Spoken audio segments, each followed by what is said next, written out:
What is going on, tanks, healers, and damage dealers? I am Septilins, joined here by Steitel to bring you one of, I believe, 3 games that we are going to be casting tonight. The University of Delaware versus Quinnipiac University.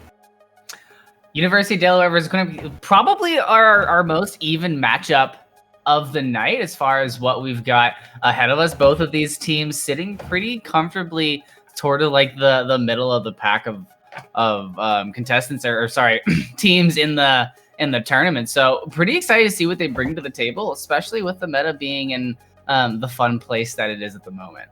Absolutely, that meta calls for a little bit of possibly double bubble or maybe some brawl depending on what you're around. We'll occasionally see a wrecking ball, but not as much as we used to. And, you know, Diva, Roadhog, they're kind of mainstay picks just if you're comfortable on them, definitely not fitting into the meta. And the DPS players get to have a lot of fun right now because there is no one DPS that needs to be ran. And you see pretty consistent DPS brought out. You know, we see a lot of Widowmakers depending on map. Tracer and Genji seem to be rearing their heads more than usual, but nobody has to be locked into something, say like, you know, the GOATS meta that we all saw happen so long ago. Everyone gets to have a little bit more flexibility with how they choose to rock things. Yeah, I was watching Contenders earlier, and I was so happy to see that, you know, Wrecking Ball and Pharah both on the field at the same time. So really a toss-up, especially for the DPS players. Tanks, however, I feel like, or sorry, supports, however, it's a little more stagnant. We're seeing a bit more Baptiste. You know, you see Lucio a lot more, on a lot more.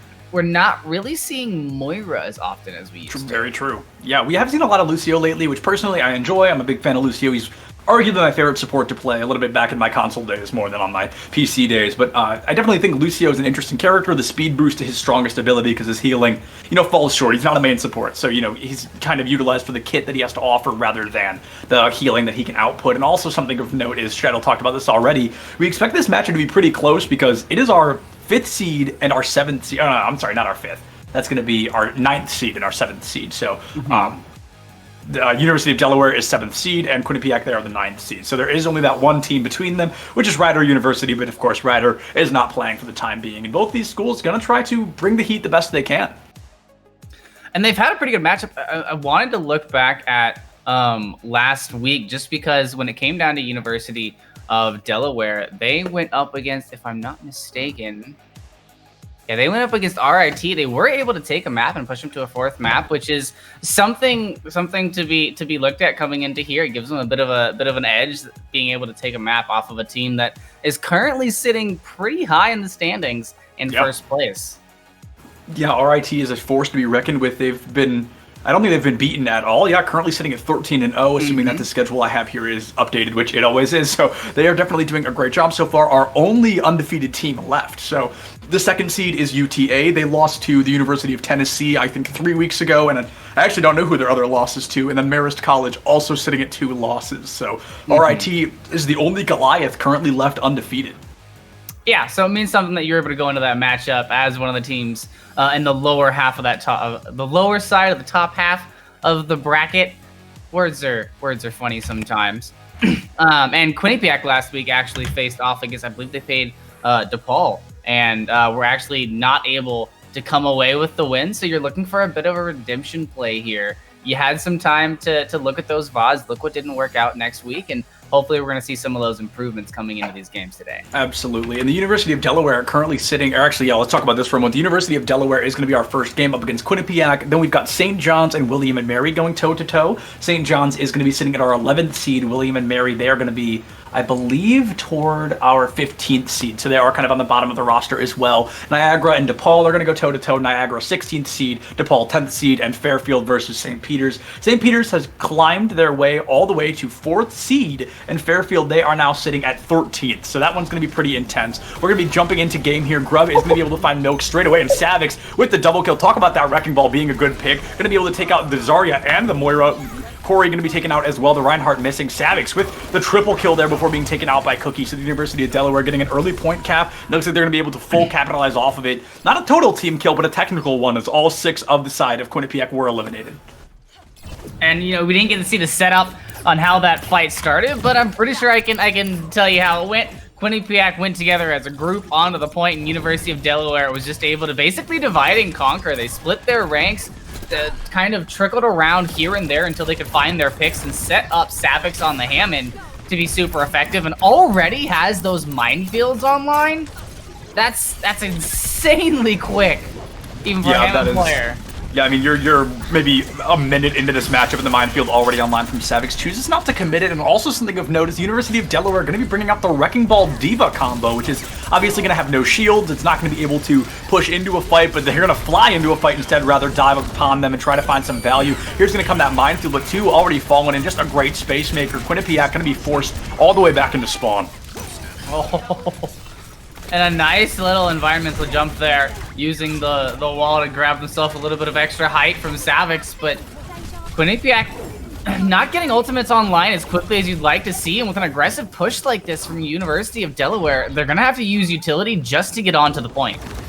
Yeah, they're definitely going to need to use a little bit of utility if they want to get onto the point, and they've got a couple of ultimates to do it. They're going to have that Visor online. They need that High Noon, but we're going to see Ice transform into Winston straightaway. Pod committing that rally super early on as well. Here comes that High Noon from the high ground here. Grub going to try to find any kind of value, but playing those corners is all that it takes to negate the entirety of that ultimate. Ice chasing Mayonnaise into the back line and sending them back to Subway there. Ice and Bordy going to be able to take two fights here, and it looks like great value coming out of Ice there with that Primal Rage. Going to be able to find a great transformation as well. Bordy going to find only Corey with the Diva Bomb there, but finding the main tank in a matchup like this could be huge.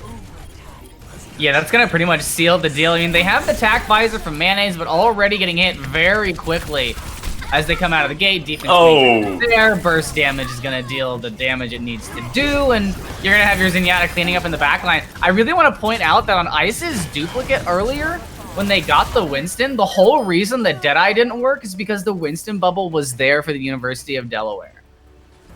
Yeah, absolutely. The Winston bubble was huge, and it kept the team alive. There was no able to be found off the back of it for Grub, so unfortunately, just not their best moment. And, you know, can't really blame themselves. Winston's bubble just shows up when it's most needed. And now moving into City Center, I wouldn't be particularly surprised to see a change in team comp. Yeah, Quinnipiac beat me to the punchline there. I was going to say that Ryan-Zarya matchup, I would highly expect to see it, but going, okay, maybe Ryan Wrecking Ball, but the Reinhardt is what I was really expecting. So, see that coming out here. Delaware has no shields, so those are completely free Earth Shatters, assuming Burnout doesn't have Transcendence online, and hopefully that Transcendence works out, because the Zenyatta, definitely a niche pick as well. So Delaware going for some comfort picks rather than some meta picks. And a win condition for Quinnipiac here is to get Grub into the back line, away from Pod, and into Burnout's face. For Delaware, you just gotta protect that Zenyatta. It's gonna be the big win in a lot of fights when it comes down to denying some of these game-changing ultimates. Yeah, absolutely. And I mean, winning or losing a fight could really come down to whether or not Pod is protecting Burnout. You know, if you're peeling for your fellow support player, but as we see two already falling on the side of Quinnipiac, it's going to be a very rough start for them. Pod looks like they're going to go to heal their teammate, but Ice is going to be taken out by Grub in a great combo with a blink and the recall, able to keep Grub alive for another day. Savix able to find two on Quinnipiac as well. Just a tad and Cookie are going to be able to find some incredible value. And Corey, he's got that shield up, but he does not have the team behind it, so he will be taken out as well. And this whole composition that we're seeing Delaware bring to the table is all about the flyby damage. You get Savix in there to loop around and do a little bit. You get a little bit of Diva damage in there with the defense matrix to protect your Tracer, while they get a little bit of damage as well. And then, you know, everybody on this team just does small amounts of burst damage, just enough to pick them away. Absolutely. It's almost like a poke comp, but they're not poking. They're just going in face first and getting hyper aggressive, trying to find some value early on. And Bordy gonna lose that mech. That's gonna be the first real fight opener Quinnipiac has in their favor. Those two are gonna be taken out on the side of Delaware. Quinnipiac may finally be able to get a cap on point. Looks like it's gonna be a 6v4 here for just a moment as Milk and Savix are gone. Bordy the next to fall, and the pulse bomb from Grub isn't able to find any value, but the fight is still gonna be winnable here for Quinnipiac. They cap for the first time. And they get some good staggers. Burnout getting killed pretty late there. And a very, very keen move from Corey Trevor on the Fire Strike, choosing to take the chance on killing the Baby Diva before they were able to get back into mech. Stopped University of Delaware's stall for just a little bit longer. Oh, and an Immortality Field to save the Pulse Bomb. Yeah, great Immortality Field there. Mayonnaise is going to be taken out by Savix and Ice, respectively. Ice already 50% to that boosted Earth Shatter. Going to take out the opposing Ryan as well. So the Shatter is going to be a free one, able to find just a tad with it, who's now on that Roadhog, and it is not working out for them quite yet. Going to take a breather, try to keep themselves alive, but here comes Ice with more damage than ever. The Beam going to be able to find them here in Delaware. Looks like they're going to be able to flip the point back, but they are currently at a loss in percent here. Just a little bit, but they're going to have the Diva Bomb and the Transcendence, so they have a bit of an offensive push as well as a defensive catch for the next push that Quinnipiac has to throw at them. So, Deadeye going to be up to Bordy to really be on point to block that ultimate if Delaware wants to keep this point to themselves. And honestly, Milk can do a really good job in the backline right now of keeping the McCree scared to stay still and use that Deadeye. Absolutely. Now Immortality Field gone, so that could be a free pulse bomb as well, but it looks like they're not going to be able to push into it quite yet. Pod going to be committing that Valkyrie super early on, trying to heal the team, maybe a little bit of a damage boost. And I wouldn't be surprised to see Bordy commit the bomb there. Here comes the high noon from Mayonnaise, and it's going to be a double kill onto Savix and Pod, both taking out that Wrecking Ball and that Mercy. Main support now gone for the University of Delaware, and Transcendence is gone as well, just not able to keep the team alive. This is a great fight winner for Quinnipiac here. A lot of ultimates from Delaware are just not finding the value they want. Yeah, that self-destruct was looked to pair up with Savix and get something going by knocking the Reinhardt up and hopefully getting some of that self-destruct beneath him. But it didn't work out the way that they planned, and the Transcendence as well did not have the impact that we would have liked to have seen. Quinnipiac was able to just wait those ultimates out, use the fact that the Baby Diva was not in the mech to get the Deadeye online, and that's a bit of a whiff from Grub. But it's a tracer ult. It'll be back soon. It'll be back. Yeah, it's a tracer ult. It'll be back in just a couple of seconds here. Already 15% there. And here comes a pulse bomb. Almost takes out Just a Tad and Grub. As we see Savix with another minefield kill. Ice going to be taken out, or going to take out Just a Tad with that headshot as well. Quinnipiac, they've got a lot of ultimates, but they're running out of time to use them as Grub is taken out, Mayonnaise is taken out, and Savix is going to be taken out by Broccoli here. So the Baptiste does get an exit frag. Looks like he might be able to live just a little bit longer, but not long enough to make the difference. The resurrection does come through from Pod, and this is last fight scenario for Quinnipiac. They've got 4 ultimates to make it happen, nearly 5. And the one thing that's really separating these two teams right now between Delaware and Quinnipiac is the fact that Quinnipiac has almost always had multiple ultimates on the board. They're being very careful with how they're rotating those ultimates so that they have them prepared for the fight. And now they're over-equipped for what is very possibly one of the final encounters. Yeah, Bordy with a huge pick super early on. Burnout going to have to commit a Transcendence, going to eat the Shatter, so another ultimate down the drain here. Just a Tad did commit that whole hog, but it did not keep them alive. Corey is going to be able to not find any value with that Shatter either. Mayonnaise gone, Grub gone, and Quinnipiac, they come so close to being able to take this map, but unfortunately they are going to lose the final fight. We are not going to be seeing third map Oasis, and it looks like University of Delaware is going to be able to take Oasis 2-0, but this Wrecking Ball might be able to make it happen, but no, Just a Tad going to get absolutely ripped to shreds there, and University of Delaware secure a victory here on Oasis. And with an interesting composition at that, this is one that, this is my dream composition for solo queue. Like, if people could play this with me, that would be awesome. I'll play the Hammond. You guys can play everything else, but it's pretty much just, it's a distraction.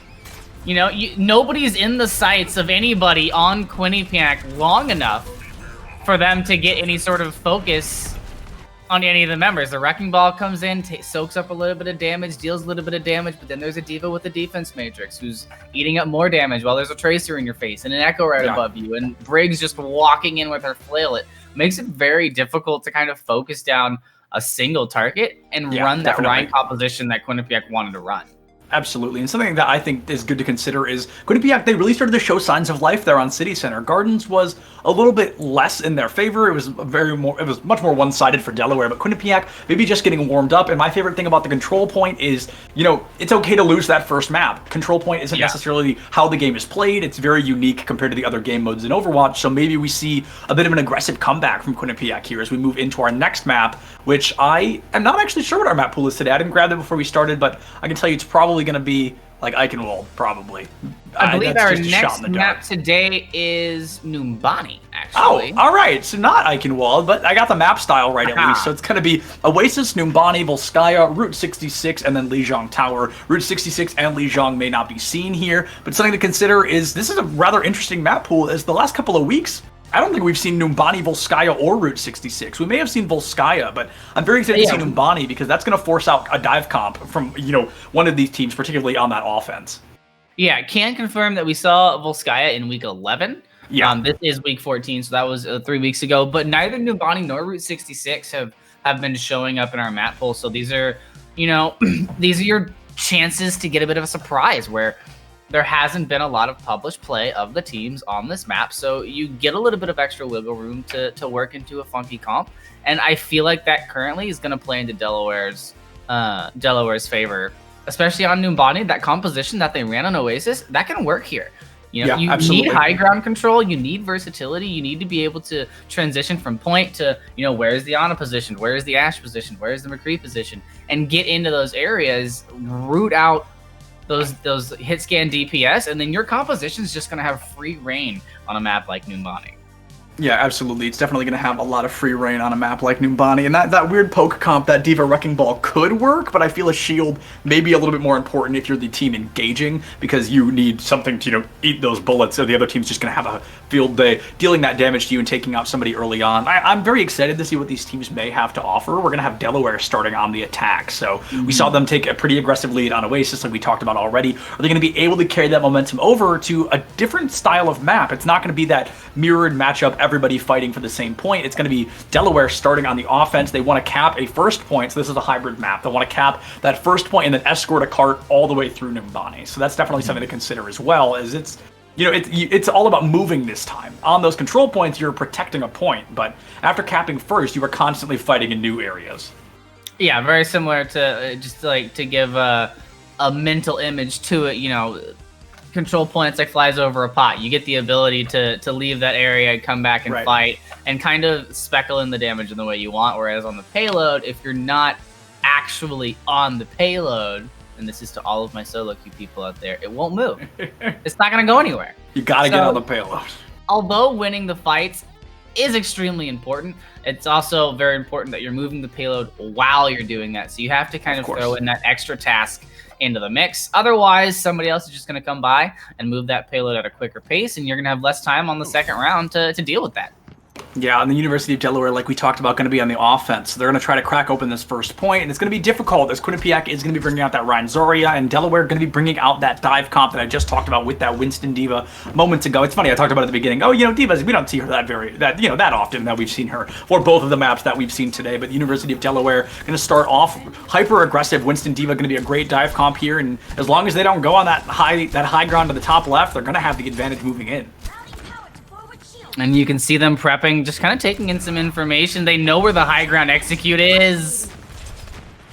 Menes here going to have that damage boosted Ashe in the back line. Cookie going to be on the Mercy, trying to keep that Ashe alive. 25% to a Bob, most ult charge in lobby. But the great thing about what they've done right now is Firewolf getting absolutely zero value. He cannot swing that hammer 35 feet away, so he's currently just on the high ground trying to protect it. We see a small rotation underneath from it appears to be 3 folks. It looks like Pod and Burnout there as well as Milk. The tank line going to be diving up very aggressively. And oh, I think the coach gun from Mayonnaise was able to knock Savix off the high ground. Rock Lee able to find Bordy out of that mech as well. So now this Winston probably just going to get melted, but Ice is able to find Firewolf. Corey's gone as well, so the 2-for-1 trade in favor of the University of Delaware is going to be huge. Mayonnaise trying to find some shots, but just can't hit them quite yet. The Genji from Ice definitely putting a lot of pressure down, and Mayonnaise panicking to hit these shots just a little bit, trying to farm Bob and try to keep this point alive, but Broccoli might be taken out soon in just a moment. Mayonnaise is able to find Milk, and now this poor Baptiste, he's going to commit his immortality field, but he is far too low to keep himself alive. Pod picks up Broccoli, one support finds another, and Firewolf already has to commit to this Wrecking Ball just in an attempt to prevent this point cap. And it was a bit of the same situation as we saw, but a different tactic where they threw in the dive, but that wasn't where the focus of the fight was. The focus of the fight was taking care of the Reinhardt on the low ground after he had dropped down. Distract the healers, keep the Ashe busy on the high ground, let us do some damage here on the Reinhardt. Let's get that done, and then we can come over and help you, and just kind of float over the point once we saw Firewolf go down. Absolutely. I definitely think we'd see some great value from Quinnipiac if they just played a little bit closer together. They were split in that 3-3, which, to be fair, we see from teams very often on Numbani either, but it just unfortunately did not work out well for them, and Firewolf got little to no value super early on in that fight. A great coach gun there, again, from Mane is going to knock that Genji off the high ground, and he might not be able to get any, unfortunately, no kills come through that blade, a little bit of damage, but no ability to follow up, as we've seen some great, some great bubbles, first of all, from Corey, able to keep his Reinhardt alive, and then with just support lineup as well. Broccoli committed an immortality field and some great healing. Ice is going to have to peel and try to get out of this fight, only at 43 health. But there's that situation that we talked about earlier, the payload. Not really having traveled that far. Milk, stop! They're regrouping. That was such a cheeky shot! That was clean. That was good. I like that a lot. Broccoli is going to... Oh, they're not done. it's not over, and we're going to see a grab commit from Corey here in an attempt to keep this point alive, and it looks like, I think I heard a high noon in the mix-up as well. Milk has that high noon on the high ground, and it looks like he's not going to be able to find anything quite yet. Savix picks up the kill off of it, and Bordy was taken out by Firewolf in the matchup. University of Delaware, they've got the numbers, but they're at a massive spawn disadvantage, so if they want to win this fight, it's got to be this one. Cookie is going to be able to find the resurrection onto that Reinhardt there, and Bob coming out super quick, going to be slept, and I mean, just ripped to shreds. Oh, a shatter hit 0 from Firewolf late into the fight, and first of all, Milk already 30% back to high noon. That is pretty insane as well. University of Delaware, they've got the high ground advantage, they've got the numbers advantage, and they've got the damage advantage. They are slowly but surely just ripping through Quinnipiac here. And I do want to point out that one deficit to the way the University of Delaware is playing this is if you look at Burnout, not until recently where they were able to farm out Firewolf, but Ultimate has not been online yet. I don't think we've seen the nano boost from Burnout just yet, basically because they've been sitting on that payload alone while the rest of the University of Delaware runs up and keeps this pressure going. Yeah, so a very common strategy on payload maps like this or on hybrid maps is to have your main support stay on cart and the rest of the team pushes forward. But the issue with the University of Delaware is they're pushing way too far forward, and their main support, she's staying on the cart, and then they're out of her line of sight, so she's not able to heal them. I think you made a great point there, but now we just see Ice waiting for this Nano Blade. He knows the Ano's ready, they know that they're ready, and there it comes. Here's the Nano, here's the Blade, gonna be able to take out Mayonnaise straight away. Oh, no. Gonna look for one more onto the Mercy, unable to find it quite yet, but the Guardian Angel does not save them this time. 2 for 2 there, and now it looks like we're gonna put a little bit more pressure onto the Reinhardt.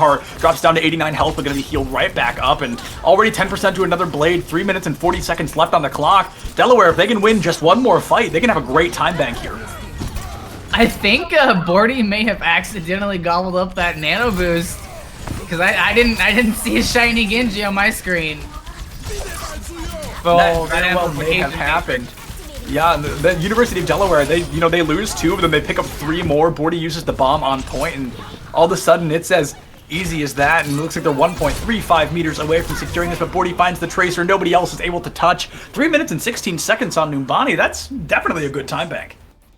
A good time bank indeed, and it was all because of the pressure that they were able to execute. Once they got to that streets phase, the only fight we really saw was on point 2. It wasn't anywhere within the streets. They didn't allow for Quinnipiac to get any sort of movement there, and one of the reasons why, and one of the things that I think Quinnipiac needs to kind of deal with here, is they need to be able to catch the dive that Delaware is bringing to the table. So something to where when the Winston and D.Va come into that situation, you can burst them down before their cooldown set up to allow them to get out of that situation. If you can do that, I have a pretty good feeling Delaware is gonna have to go back to spawn and rethink their composition. Yeah, absolutely. And Delaware, it looks like they're going to be choosing to use that dive comp on defense as well, which makes sense because you want tanks that can get to the low ground and the high ground. When you play Reinhardt and Zarya, neither of them have vertical mobility, so they're not able to get up onto that high ground, and the other team can take full advantage of that. But University of Delaware, they've got the D.Va boosters, they've got the Winston Leap, and they actually have an insane amount of mobility now that I'm looking at it. The supports, not so much, but everybody else has at least one ability that makes them a little bit faster or gets them a little bit further. Quinnipiac, Mayonnaise maybe starting on the Widowmaker, and we saw some pretty decent there, some pretty decent accuracy coming out from Mayonnaise, so I definitely think we could see some great value there.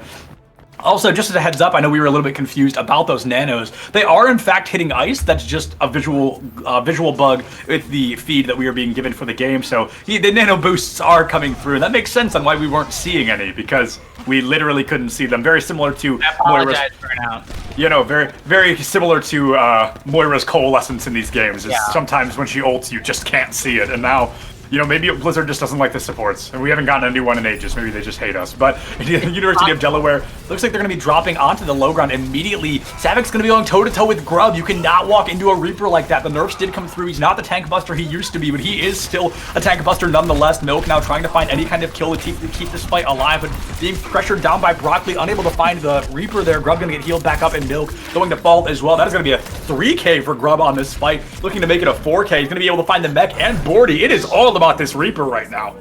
I love what's happening from Quinnipiac because it's a two-pronged attack to take advantage of what University of Delaware does well. You have Grub, who's doing exactly what I said to do. Get that burst damage out there so that the Winston doesn't have the time and freedom to use cooldowns as he wants. Make them use them on cooldown. Make sure that he has to use them and it's working. But while that dive comes in, you have Mayonnaise on this Widowmaker now speckling in shots into the back line so that the tanks can't push together.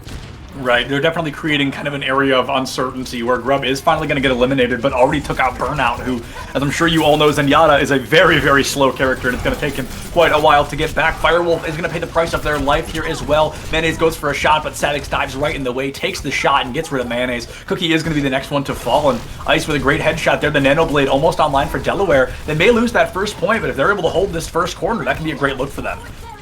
Downside to this composition is that it is a little bit similar to Goats with the Hanzo. This changes a little bit, but it is a little bit similar to Goats in the era of if you lose one aspect of this composition, the rest of it just does not work as well as it should. So you lose your Reinhardt there. You don't have the shielding for the Widowmaker. The Reaper can't, safely hit behind a corner. Oh no! All right, we saw that one. We saw the Nano and the Blade come out there. Now we see the beat coming out from Broccoli, trying to keep the team alive. Grub is going to commit that Death Blossom as well. We're going to be taken out of the fight. Firewolf did find Savix and Mayonnaise with a great headshot onto Milk. Ice looks like they may be the next one to fall, as you cannot deflect a Zarya laser. Here comes the bomb from Bordy. A bit of a commitment there. Is going to be able to find Broccoli on the side of the bus and flip things in favor of Delaware once again. You've got to get rid of this Zarya, though. I mean, she's sitting at 88 charge, and she's already almost halfway to another grab.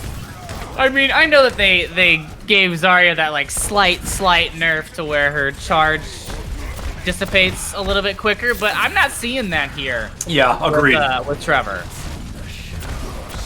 Yeah, Corey Trevor is just doing a great job keeping that charge super high up, and I think we're seeing a little bit of an overcommitment here as we see them bubble Firewolf super often. Firewolf starts swinging, and before he can even get two swings in, his bubble and health bar have just been absolutely obliterated. Mayonnaise now on the Hanzo, doing the best that we've seen so far, hitting the headshots onto Savix once again. Has those dragons, look at that, I mean, I can't say it enough, doing a great job, able to find a headshot onto Milk as well. Grub picks up Ice, and all of a sudden, Quinnipiac have taken the lead once again.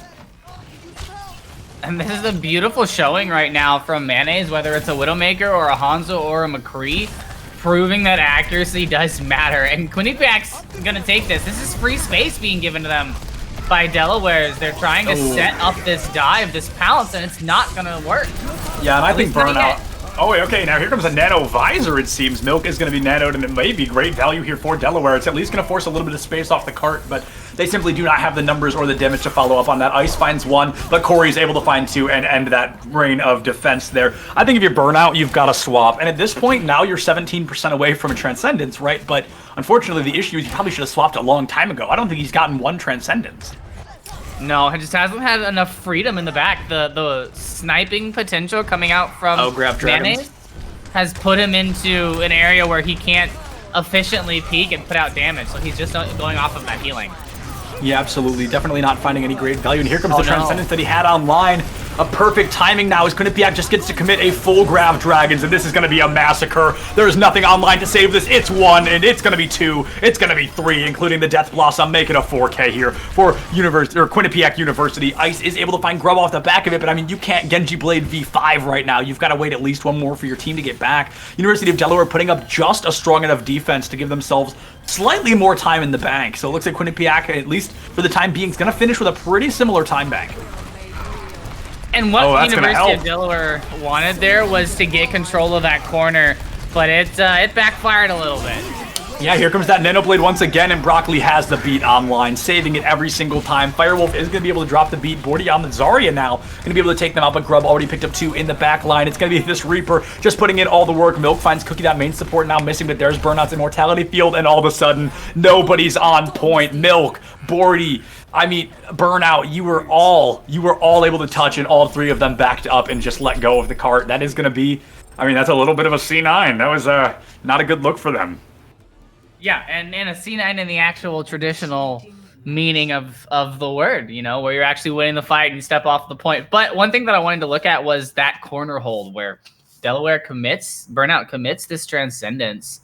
And, you know, in our mind, as we're able to see everything that everybody has ready, it's a pretty apparent moment because we see that grab Dragon online. But control of that corner can be so important here on Numbani. If you can tunnel vision, like literally tunnel vision them into that tunnel, keep them there and kind of corralled as a Winston Diva composition, you get a lot of freedom to play with the high ground and completely deny entry to the point. Yeah, and it looks like University of Delaware is going to be choosing to use that dive comp on defense again, which I'm honestly shocked because it did not work out well for them at all that first time around. Quinnipiac won the very first fight, the very first engagement, and now that Mayonnaise is on Hanzo over Widowmaker, I mean, Mayonnaise has not been missing very many shots after swapping out of this Hanzo. Not at all, and I think that for Delaware, this is definitely, it's a workable composition with what Quinnipiac is bringing to the table. You just have to be careful for that watch the left while the right hand's getting the business. You need to, you can't allow for Mayonnaise or Grub to fake you out and get in the door. Absolutely, and now we see Firewolf going into that high ground. This is a very common strategy with that Ryan Zarya. They're going to be pushing 5 into this high ground, and the Hanzo going to be on streets there trying to find any value himself. Great damage coming out super early from Savix, already a quarter of the way to that Primal Rage, but Mayonnaise a little bit of high ground possession, and Burnout has not the slightest clue. Going to be taken out there super early on. The Zenyatta just not able to get that value again. On the break side, Corey was taken out as well, and there goes Mayonnaise. So the University of Delaware winning this. I mean, that's already much better than they were able to get on that first defense. It looks like I'm not sure the first full tick has come through for Quinnipiac. I don't believe it has. Now Milk is able to find Firewolf as well. It's a fraction of a pixel. It's so close. And you know, Quinnipiac did a portion of what they were able to do on their initial attack, but what happened different here is that Delaware didn't commit to that high ground fight. They allowed Quinnipiac to push into them. They said, we're not going to make the decision on where we fight. You guys go ahead and pick where the battle is, and then we'll react to you this time. Yep, and this is going to be the last opportunity Quinnipiac has, but as Savic finds the elimination onto Grub straight away, that is going to be a disaster. Firewolf critical condition as well, and Ice has a blade. They are in deep. I wouldn't be surprised to see them pull it here, but I think they know a little bit better than that. Ice is going to be able to take Firewolf out of the fight, possibly just waiting for that Nano to dive in like a madman, but it looks like Quinnipiac, they're going to try to get out and go for one more push. 25 seconds left on the clock. You've got the Coalescence sound barrier. If you really work quick, you can have it in this fight. Same with the Shatter and the Dragons. So a lot potentially on board for Quinnipiac. The issue is there's a lot already on board. Oh, there it is.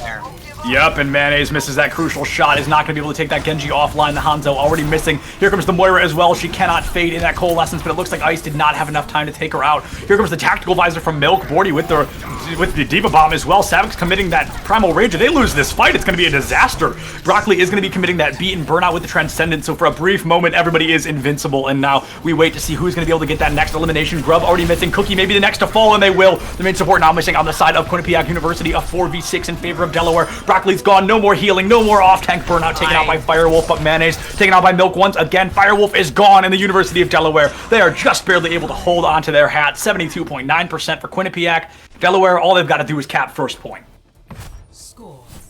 And if I'm not mistaken, they only need to capture 1/3 of it, or no, they got 73%. Yeah, 73%. So you have to almost get 3/4 of the point, but it's not a full point tank, and it's only 2.5 minutes. So you get 3 or 4 good fights here. Yeah.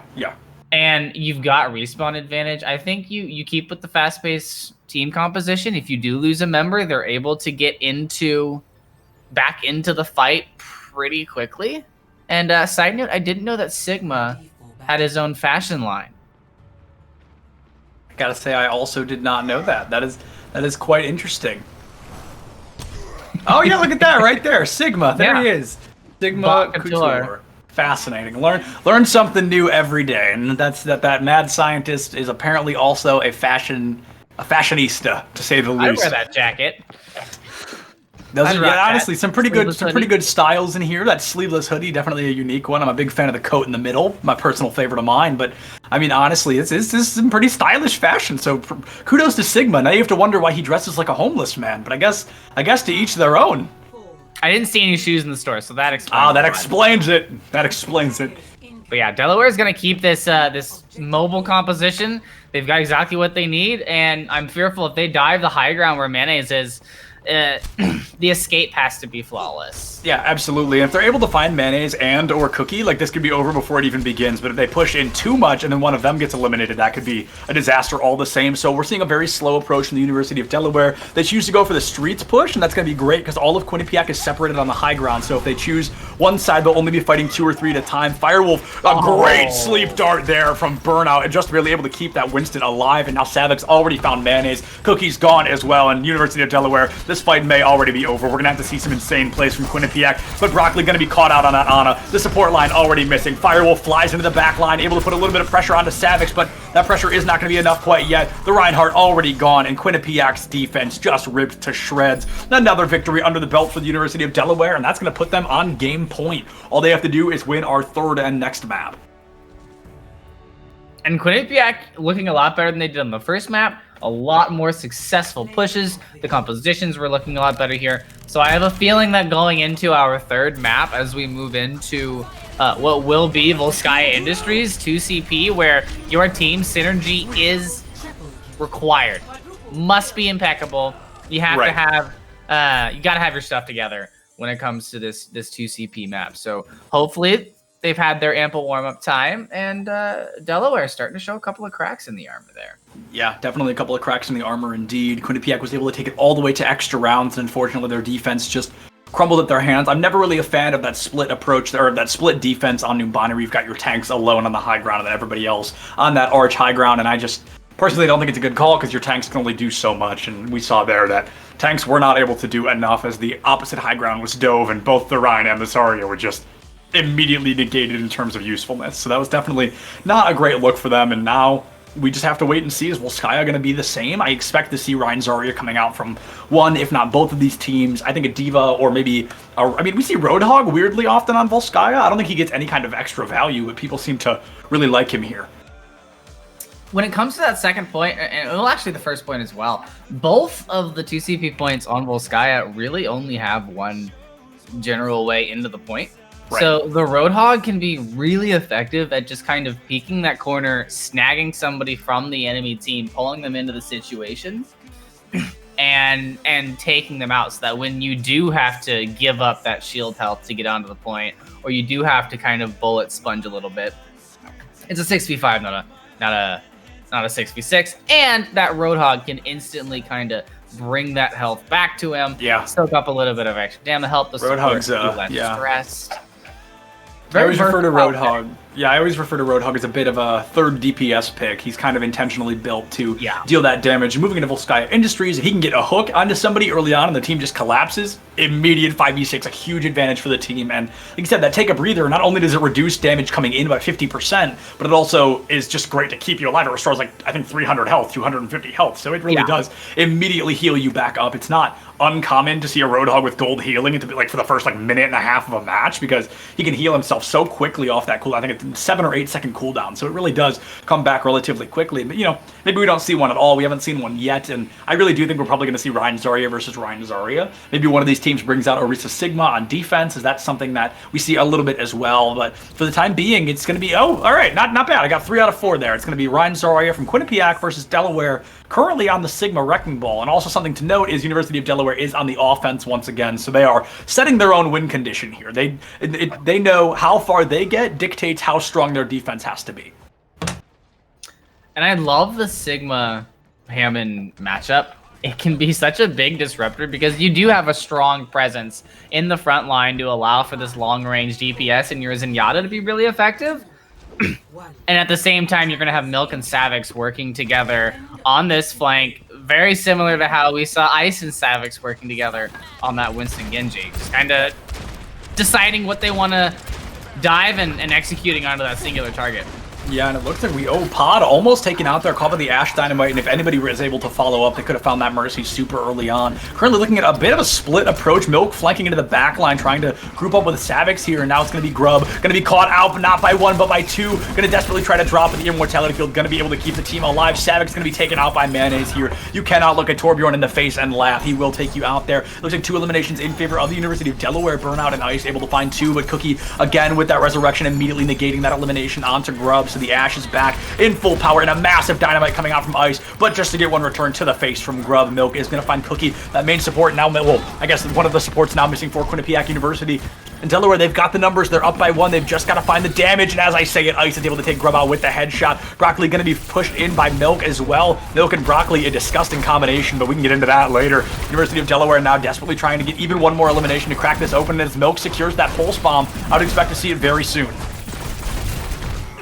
He's just looking for the perfect moment, trying to drill him down. Hasn't seen the Immortality Field in quite some time, so doesn't want to put that pulse bomb right into the middle of it. But with Savix almost getting this minefield online and just kind of sitting here for this big push to get them out of position, might not need it. Oh, and Ice with some great tracking there, able to take Cookie's head clean off their shoulders, trying to find Grub as well, but just desperately swapping between these targets, trying to find anybody that they can. Dynamite might be able to get a little bit of damage onto Firewolf, but no, the shield does come up inside. Bordy on the Sigma takes Broccoli out of the fight. In University of Delaware, they commit a Valkyrie, but they have every other ultimate online. Quinnipiac currently sitting at 4 of their own, but they will slowly but surely get eliminated to almost exactly 2 minutes off the clock. In Delaware, they're going to be able to cap first. They've got 5 ults to cap second. This is a really dangerous situation for Quinnipiac right now. Very much so. Global composition. You got the Hammond who can get behind you fairly easily, which you need to be careful of. Luckily, you have the turret to give you a little bit of a nomer. But there goes the Gravitic Flux. The minefield coming out soon. Yeah, they've got the Bob on point as well. Here's the minefield, and Firewolf just caught between 9 rocks and 10 hard places there. That was so unfortunate. There were 100 people there to take him out, and as these ultimates come pouring out from the University of Delaware, they're able to secure already 3 eliminations. Mayonnaise commits that Molten Core onto point, trying to find some value or push off, and it looks like the Pulse Bomb not going to be able to find much, but Broccoli and Mayonnaise are going to be taken out at the end of the day. Corey Trevor is able to find Savix in the mix-up, but Corey Trevor is going to have to give their own life to do it. Firewolf now on the Wrecking Ball, going to be taken out all the same. Cookie takes out Pod, the Mercy now missing, so no Resurrection online, and Burnout with the double kill, able to find Grub with a phenomenally timed headshot. 1 tick guaranteed here for the University of Delaware, but it did take them 5 ultimates to get it.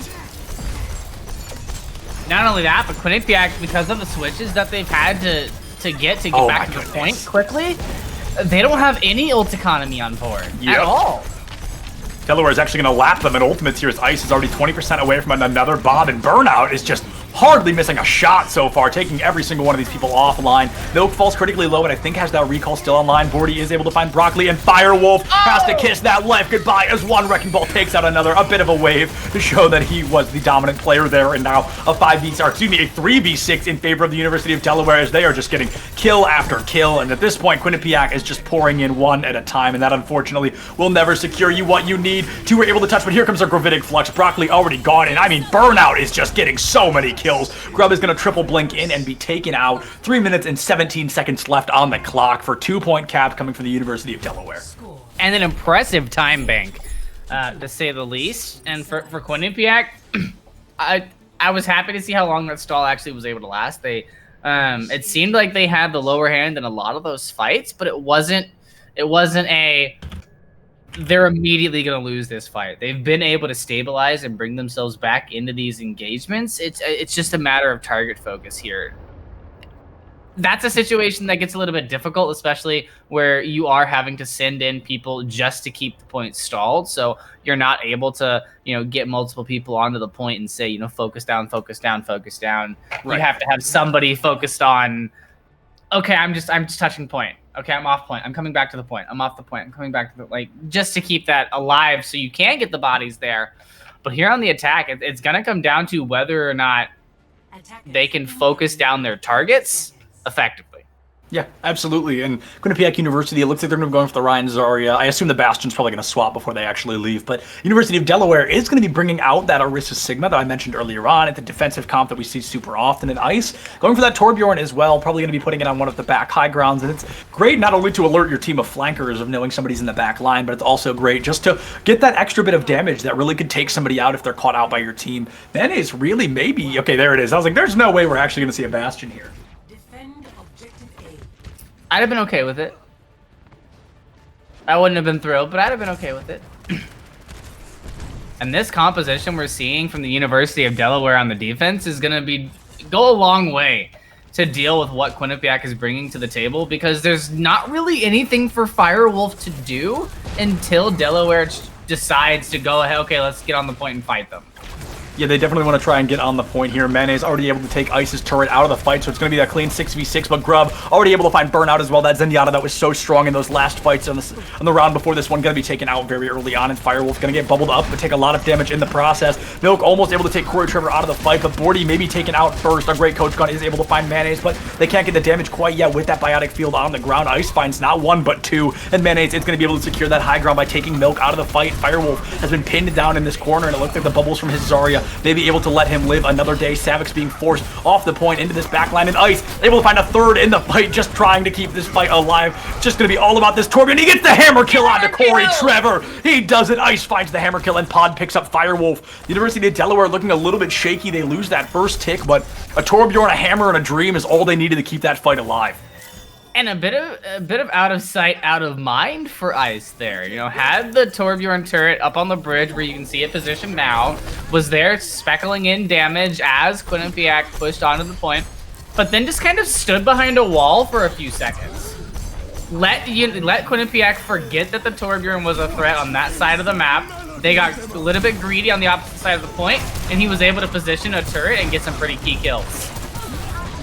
Yeah, definitely found some super free kills early on there, and Milk and Ice so far, just the DPS lineup, not to take away from the rest of Delaware, but Milk and Ice particularly have just been bringing the heat, getting the shots when they're most important, and really putting in the damage when it was necessary. Milk almost has a Bob online, and Ice already has that Molten Core as well. Bordy, however, playing a little bit too far forward for my taste. Everybody else is up on that high ground, and there we go. Gonna rotate up and around with the rest of the team. I'm never a fan of somebody just being out in the open like that, and even as I say it, Ice is gonna be the one to do it on that high ground.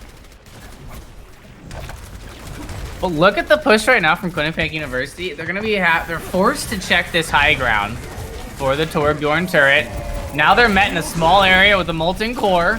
Oh, the Dragons, however, it's going to push a lot off the high ground. Able to find Milk, actually, so that's going to be a disaster for Delaware. That DPS already missing, but one of theirs taken out as well. Mayonnaise taken out by Ice with a great headshot once again.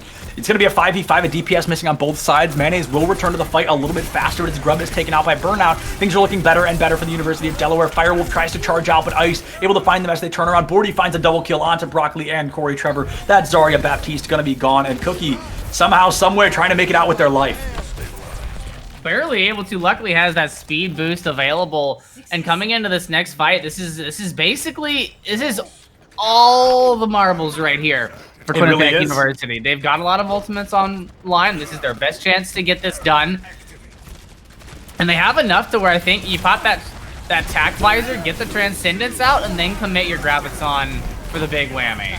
Absolutely, and the Gravitic Flux gets a lot of value there for Bordy, but there's nobody to follow up off the back of it. So they get kills, but they get damage, but they have plenty of time to clean it up. And now Quinnipiac, they get to push in on that full 6. They're going to rotate to the high ground, which is going to force Delaware to drop down, of course. And that Reinhardt, again, just no value while he's stuck up there. So this is, in essence, a 5v6. We're going to see the Amplification Matrix come out from both sides. Looks like we're going to see the Amplification Matrix visor combo here. Mayonnaise trying to find some damage. Grub finds one, and Corey finds another, but Pod and Burnout getting some damage of their own. A 4v4, this main tank missing for Delaware. And Milk still has that Bob online, might not be able to use it. Cookie gets killed by Pod out of beat. Ice with another hammer kill. Are you kidding me? 2 back-to-back great plays. Ice finds the hammer kill, and Pod gets Cookie in the air before that beat can be dropped. The University of Delaware, they secure not 1 or 2, but all 3 maps here. That beat was the dinner bell for Quinnipiac. It really was. It really was. That beat happens. They get the Graviton out onto the point. They get the Dragons to mix with that. They get man advantage. But what a beautiful play, and you know, it's not often enough that we get to toot the horn of a Torbjorn player. It's really not, and also I'm not the least bit surprised that Burnout was the one to get play in the game. I could not praise them enough. Some top tier Zenyatta gameplay there, and while the healing may have not been exactly what they needed it to, the damage was, I mean, just absolutely nuts. It was something to be considered and a force to be reckoned with. Burnout having 55% kill participation in that match. That is, I mean, come on, that's a Zenyatta. Like, that's insane. That is absolute. Yeah, that's correct. That's about the only word I can use on the stream really to is describe correct. That really how is that correct. play is done. And the only reason he's able to do that is because of the tank line. Of course, you see the tank line doing a great job of pushing forward and creating enough space for that Zenyatta to kind of just play around, and like didn't have to duck behind too much cover. Was able to really just kind of throw out those damage orbs at their leisure. Leisure's the word I'm looking for. Absolutely. We're going to throw it to a super quick break. We're going to have an interview here, if I'm not mistaken, with the coach of Delaware, so that'll actually be super cool. We get to ask him a couple of questions, but we got to throw it to a quick break. We'll see you guys in just a couple of minutes. Don't go far. What is going on, everybody, and welcome back. I am Septilence, joined by Steidel once again. We actually get to interview the coach of the University of Delaware, which is super awesome. We never get this opportunity. How are you doing today, Coach Edon? I'm doing great. How are you? We are doing awesome. So my question for you, I guess a little bit less about gameplay, but a little bit more about the team. Do you feel you've made any recent changes to come out as dominant as you did today? You guys have really been on a bit of an up and up. You've shown some great improvement throughout the weeks. And I'm curious, do you feel there's been one specific thing that has really like helped you guys move forward as a team? I've been trying to work with them a lot with the flexibility. Like we were trying to work on a lot of type of composition with a lot of different options on all maps. So yeah, like we succeed to be super flexible and we can play a lot of different type of composition. But yeah, like today I'm not super happy about our performance. But I mean, we cannot expect it a 3-0 basically. But I'm kind of disappointed. Yeah, absolutely. I mean, it's all about, room for improvement and those changes and whatnot. So I could definitely see there's always those room to improve. So it's great to hear that you've still got that improvement mindset even after a win. Yeah, I mean, Queen actually did perform way better than they did against us like a few weeks ago. So I mean, that's great for them. So like we basically had to adapt at some point. Like we didn't have to like a few weeks ago, and yeah, they did work pretty well as well. Yeah, absolutely. And then I will throw you to Steidel and see what questions he's got for you. Yeah, I'm kind of like instead of looking at the past, I wanted to look a little bit towards the future. With this, it pushes your record to an 8-6, which puts you one under University of Colorado in that 6th place spot in the standings. But you guys still have yet to face Ryder and St. Peter in your schedule. How are you feeling about those matches? I should be fine. Nothing else to say. Like we should be That's fine. what we love to hear. That's what we love to hear. That's definitely. Oh, yeah, like, simple. Yeah, I'm basically confident. I know, like, I know we can do great things, but like, if we just need to stop messing around and yeah. Yeah, absolutely. We love to hear that confidence and that ability to improve. And I honestly cannot wait to see what you guys do in these upcoming weeks. Thank you so much for joining us for the interview. I'm stoked. I don't think I've ever got to talk to a coach, so that is super awesome to talk to somebody leading the team rather than somebody on the team. Please extend our congratulations to your team because they did a great job today. Like you said, a 3-0, great, but there's always room to improve. And I cannot wait to see what you guys do with a mindset like that. So thank you so much for joining us. Thank you so much for broadcasting, and thank you for having me. Yeah, of course. We'll see you next week. And with that, everybody, we are going to be throwing into a super quick break. Actually, a rather extended break because our next game doesn't start until 7:30 EST. That is exactly in half an hour. So we've got a couple of replays here coming into the break. But during the break, everybody, check your posture, drink some water, and we'll see you guys in a little bit.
Welcome back, my tanks, healers, and damage dealers. I hope you missed these handsome faces. He's over here. These handsome faces as much as we missed you. We're going to be jumping right back into it with our second game of the evening, St. John's University versus William and Mary. Both these teams recently on the up and up. St. John's in particular, they have really started to climb the ranks here in this spring split. And William and Mary, they actually have had a bit of a rough season. They were a little bit higher up in ranks during that fall split and haven't been performing to par here. They're still our 12th seed, so they're not at the bottom of the list, but they have fallen just a little bit.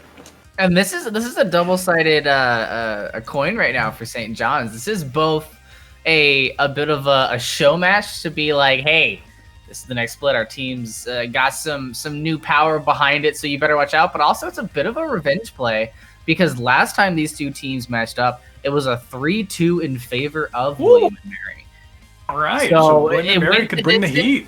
Yeah, so and for William and Mary, you have to go into this going, we beat them last time, but we've had a little bit of trouble while they've had a little bit of success. And hopefully you've watched some VODs because St. John's coming into this, they've got a lot of reason to bring the heat.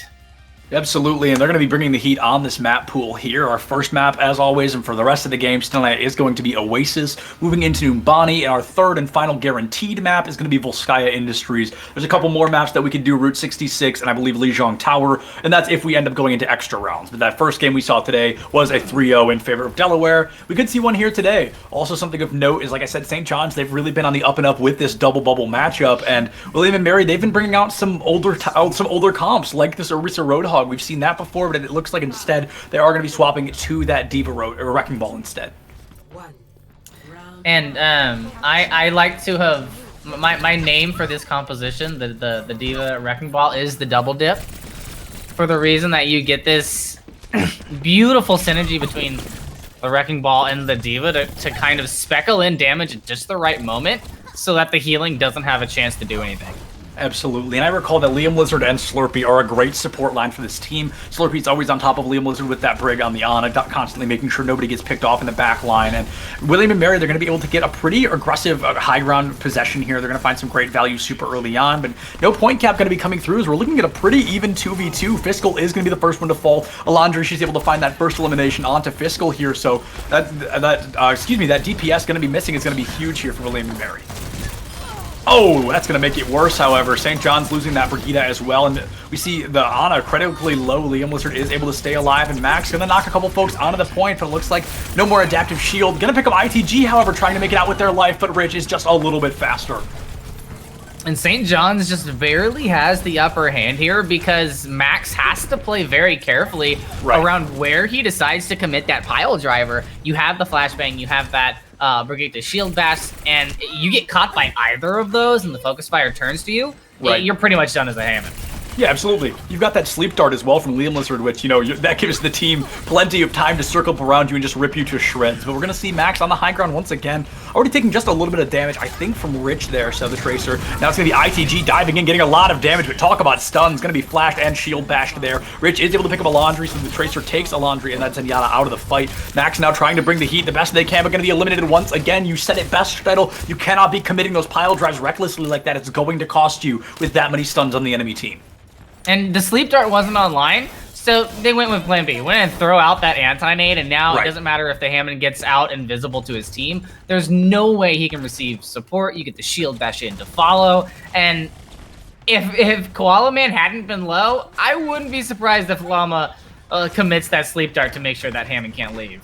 Yeah, absolutely. And it looks like we're going to be seeing a lot of ultimates coming out from the side of St. John's. Yep, as I say it, the Transcendence Force from Alondri. Mr. Qualaman does commit the grab, but cannot find anything off the back of it. Actually may lose their own life in the process, but is able to find Unique. It looks like the supports just are not lined up where they need to be, and a lot of damage. Here comes a Pulse Bomb, unable to find any eliminations in Fiscal with the high noon. Picks up Max. Alondri's gone. TF2 is gone, and Mr. Qualaman is going to fall on the side of St. John's, but they've just got such an advantage in the numbers. Gavon is going to make it to that mini health pack, but that is not going to be enough to help them win this 2v1, even committing the bomb in an attempt to stay alive.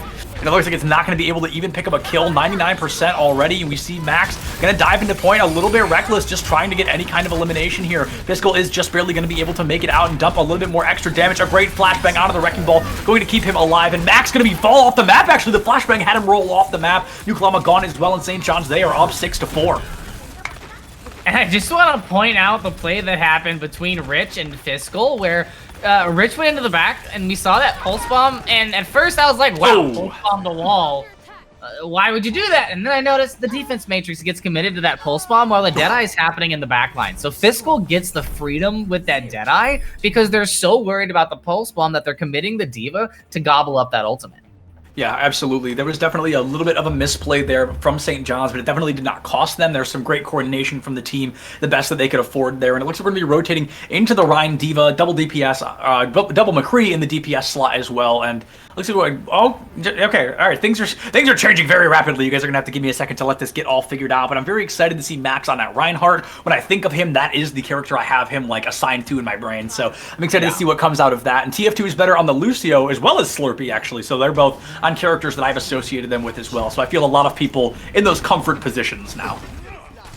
Yep, we've got burst damage against crowd control or area control, if you will. Oh, the great versus wall. The Reaper, but that beautiful wall to start off. Yeah, a great bubble as well from Gavant is actually going to be able to keep Max alive, even if just for a moment. They force out Immortality Field super early in a laundry, trying to heal the team best they can. The worst thing about Baptiste is his healing only goes in a relatively small radius when it hits the ground, so the team really does have to stay close in an attempt to stay alive. But playing a Brawl comp, that's going to be good, actually. They really want to stay as close together as possible. St. John's looks like they're going to get an early advantage with a counter charge coming out there. Both Reinhardt's falling very low. Liam Lizard committing an Immortality Field of their own, and it is now just waiting for that first blood to come out. And when you're playing this Reinhardt matchup, if you are not swinging, you are losing. You want to be dealing as much damage to that enemy Rein as you can. Double amplification matrix. Liam Lizard finds one, but Unique and Nucleum already found another. This Liam Lizard Baptiste bloodthirsty as ever, but Unique going to be able to take that Baptiste out of the fight. St. John's, they've got the numbers by just a moment here. Mr. Koalaman able to find Gavant, and Unique has that high noon online, might be able to find the DMAC here, and it looks like they may be able to. Misses quite a few shots, but Mr. Koalaman just cannot make it out. Here comes a shatter now from ITG,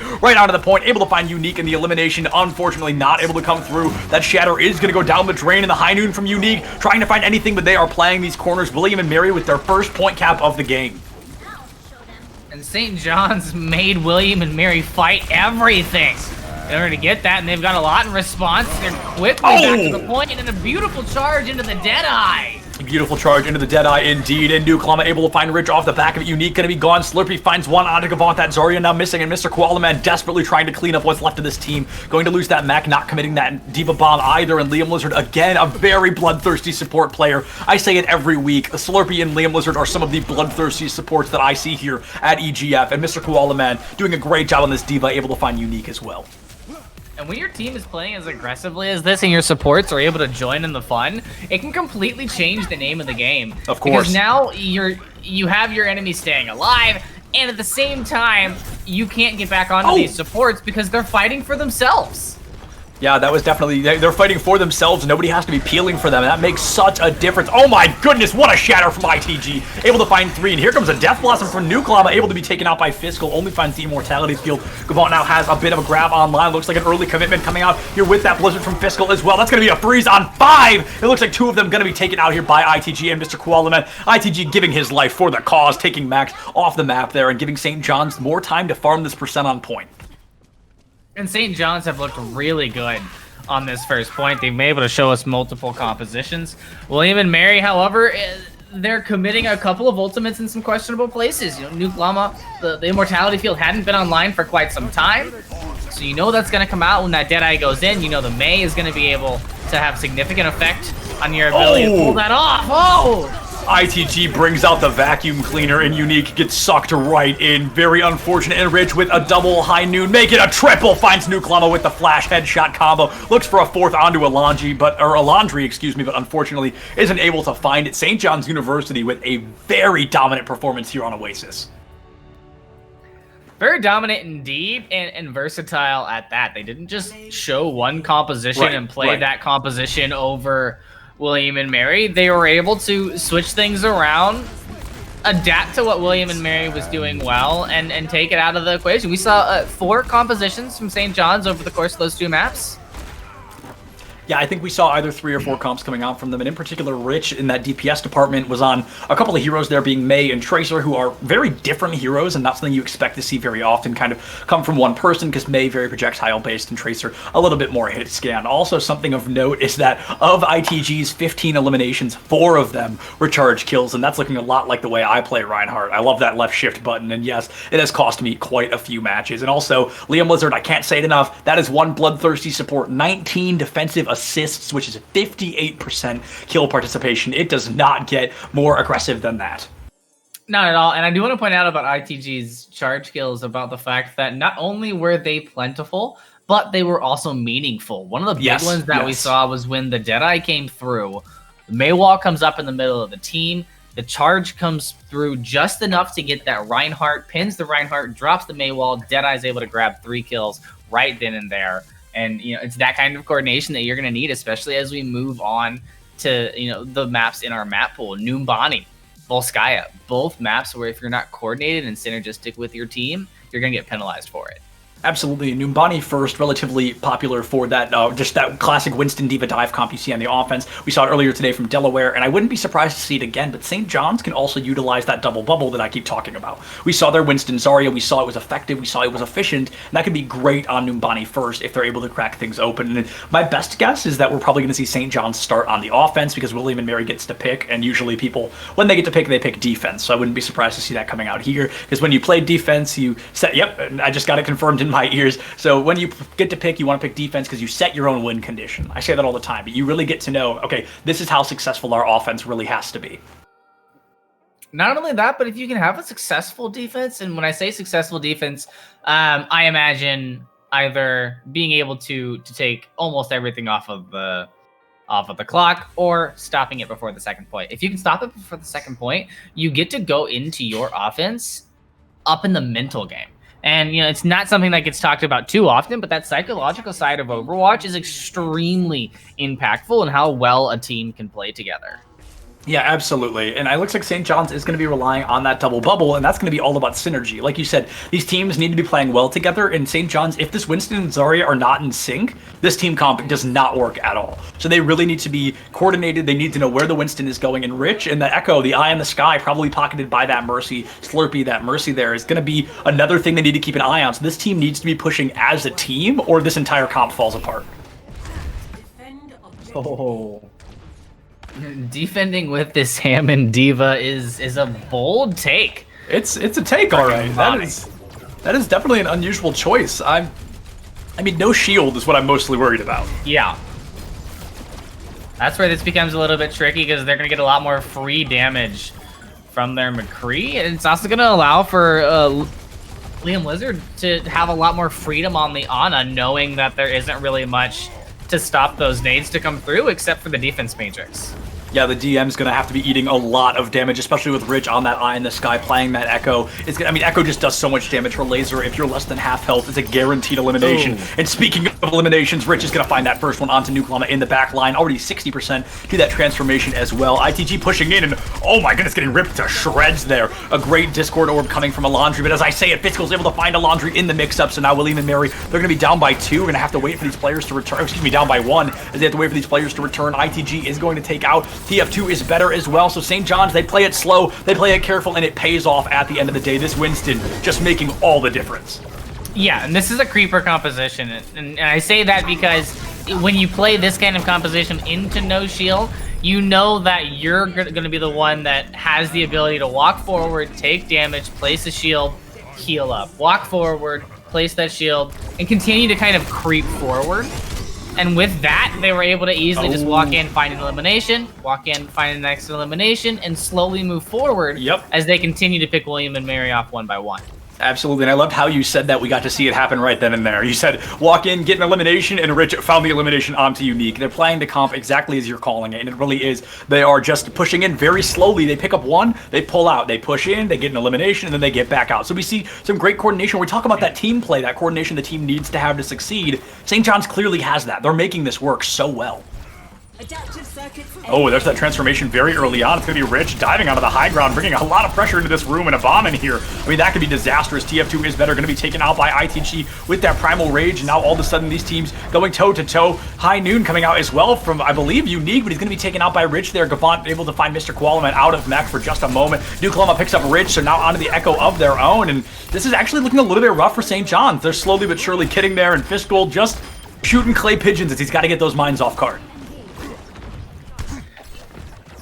And that was kind of the win condition for William and Mary in that situation, was to get the mines out and be able to effectively move on it. And St. John's just picked up the cue. The mines came out, and you see that duplicate and that dive up into the upper stairwell to make sure that William and Mary can't move on to the point and force St. John's to fight in the field. Yeah, absolutely, and it looks like they're gonna get the point cap there. So William and Mary, they commit that Diva Bomb, they find a kill, but it may already be too late. So they fall a little bit off point, nobody's there to protect them, and unfortunately St. John's does get that cap. 3 ultimates online for St. John's as well. Nearly 5 minutes on the clock. I don't think this is gonna be ending anytime soon. I think they're gonna just roll this all the way to 3rd point. William and Mary's gonna have to put a really impressive stop together, and I hate saying it because the Graviton's online, but I need an aggressive rally. I need an aggressive transcendence. Yeah, absolutely. You need to stop Absolutely. the pace of St. John's right now. They just have too much momentum. Yeah, like you said, this ball is just rolling so aggressively in favor of St. John's. We need to see an aggressive ultimate from William and Mary, and there it is. The aggressive rally and the transformation from Nuklama into the back line. Max going to eat the sleep dart so the Winston does not have to, popping a Primal Rage in the back line here with the anti-nade. The damage has already been done. I don't think they're going to be able to get an elimination. They instinctively dive out, but it's funny because even if you lose the Winston, you're not keeping him. You know, he's going to run out there in those 3 seconds. That's exactly what is going to happen. We see the aggressive play, but no eliminations come from it. So 2 ultimates committed. Here comes a grab, and yep, that's exactly what Alandru is waiting for, but it's actually eaten by Mr. by Gavant there, so that's going to be even better. So this is definitely not a good look for St. John's. They lose 3 there. It looks like they're about to lose 4 as Unique does not miss a shot onto Rich there. And that's just a beautiful example of mechanical skill from William Yep. and Mary. I mean, you go into the situation where you commit the Primal Rage. The play there is to get St. John's to commit ultimates to that duplicate. It doesn't work out. Big anti-nade focus fire comes in. You're not able to stay as long as you want to. St. John's comes back in. Not only were you able to take 3 ultimates off of the board, 2 got used that weren't effective, 1 got eaten by the Diva, and then a 4th just now because Fiscal has to switch off of this Tracer. So they don't have the Pulse Bomb anymore. So 4 ultimates committed into a lost fight, and you're immediately going to engage with the only ultimate you're even close to having online, Slurpee, bringing out that Valkyrie, and we're going to see a lot of damage onto Max, but he's going to be able to make it out 10% away from that minefield. But your team really needs you on point right now, and Max is all the way in the back line, because now it's currently a 5v6, and William and Mary, they need every bit of health they can. They want to survive for as long as possible. Liam Lizard's Immortality Field immediately taken out, forced to reload, and Rich cracking the fight open by finding Nuklama. Liam Lizard taking a lot of damage in the back line, but Max just not finding the necessary damage. Rich with the triple kill while I'm talking. Rich able to find not 1 or 2, but 4 eliminations now as he picks up TF2 is better. St. John's University pat this McCree on the back because Rich just single-handedly brought your push back to life. Oh my goodness, it is Rich versus the world right now. A phenomenal performance there on that McCree. And it was a small stutter from Max on the ham and decided not to swing into the point and commit the minefield early. Wanted to try and get some extra damage onto the Baptiste in that back line and put a little bit more pressure onto the healers, but Rich just kind of rotated past the spawn doors. You know, you don't expect the McCree to be standing there. You expect the McCree to be over by his supports, behind his Reinhardt in that situation, and William and Mary, by the time they noticed that Rich was there, it was just too late.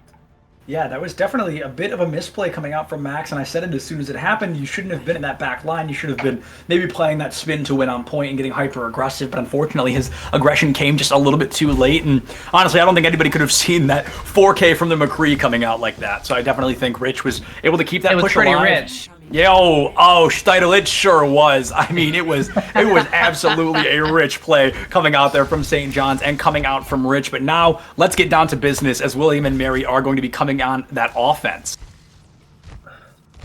And I like what St. John's is showing because it's nothing different. I mean, Qualaman's going to be on the Zarya, not the Diva, but that's not really too much of a swap up for Koala Man. Both heroes very prevalent at, but you're keeping the pressure with the full spot. You're keeping Fiscal on this McCree, and you're keeping this dive, this aggression into the defense. William and Mary are gonna need to identify where Fiscal is sitting and take him out of the fight immediately.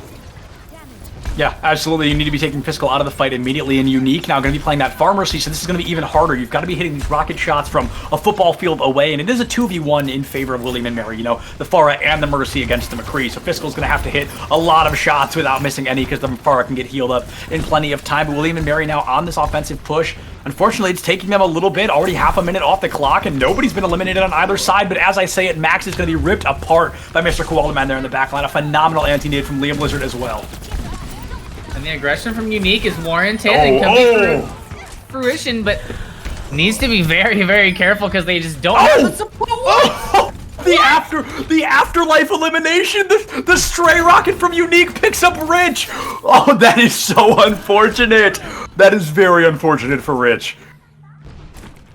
But it looks like St. John's, it looks like they're still going to be able to secure a defense here. Over a minute now off the clock, and both teams have to get out and regroup. I mean, St. John's, they had a lead, but that stray rocket from Unique could not have been better placed. Yeah, I'm still dumbfounded by the fact that popped up into the kill feed. But William and Mary aren't going to have a very fun time coming into this next situation. They have 2 aerial threats, and a Deadeye is sitting in front of them, so unless they can completely remove Fiscal from this equation, it's going to be a bit rough, and they already have lost their Ana. Yeah, on the bright side, I was gonna say on the bright side they've committed their nano, but then immediately losing the mech. I mean, that's gonna be the real thing that ends this fight. ITG with the double melee kill and Fiscal finding Max again. This McCree, you gotta get him out of here. Yeah, he's been able to put up consistent pressure into the skies. I'm happy to see Nuke Llama move over to the Soldier, but you know, the Soldier McCree fight is one that honestly I think Fiscal wins. Yeah, I agree. Fiscal, especially a McCree as aggressive as Fiscal, it's really not missing many shots. Like, the Soldier might be able to get a couple of shots in, maybe land the Helix rockets, but overall, Fiscal's hardly going to give you time to shoot at him, which is going to be the biggest issue. We see another nano coming out from Liam Lizard there. Nuke Llama is able to pick up Rich, and Fiscal immediately takes Max out of the fight. That is a disaster, but here comes a very aggressive bomb from Gavon. 0 eliminations off the back of it. Unique has that barrage as well. They've now commit the Valkyrie. The Primal Rage still online, but Nuke Llama already gone. ITG, that is one angry monkey. Now we hear the High Noon coming out from Fiscal. It's not going to get any kills, but it's going to be a great zoner, forcing Unique to play back around that. Or excuse me, no, that's TF2 is better. Back around that corner. St. John's, they just used 2 ultimates for that fight, but William and Mary, they committed 3.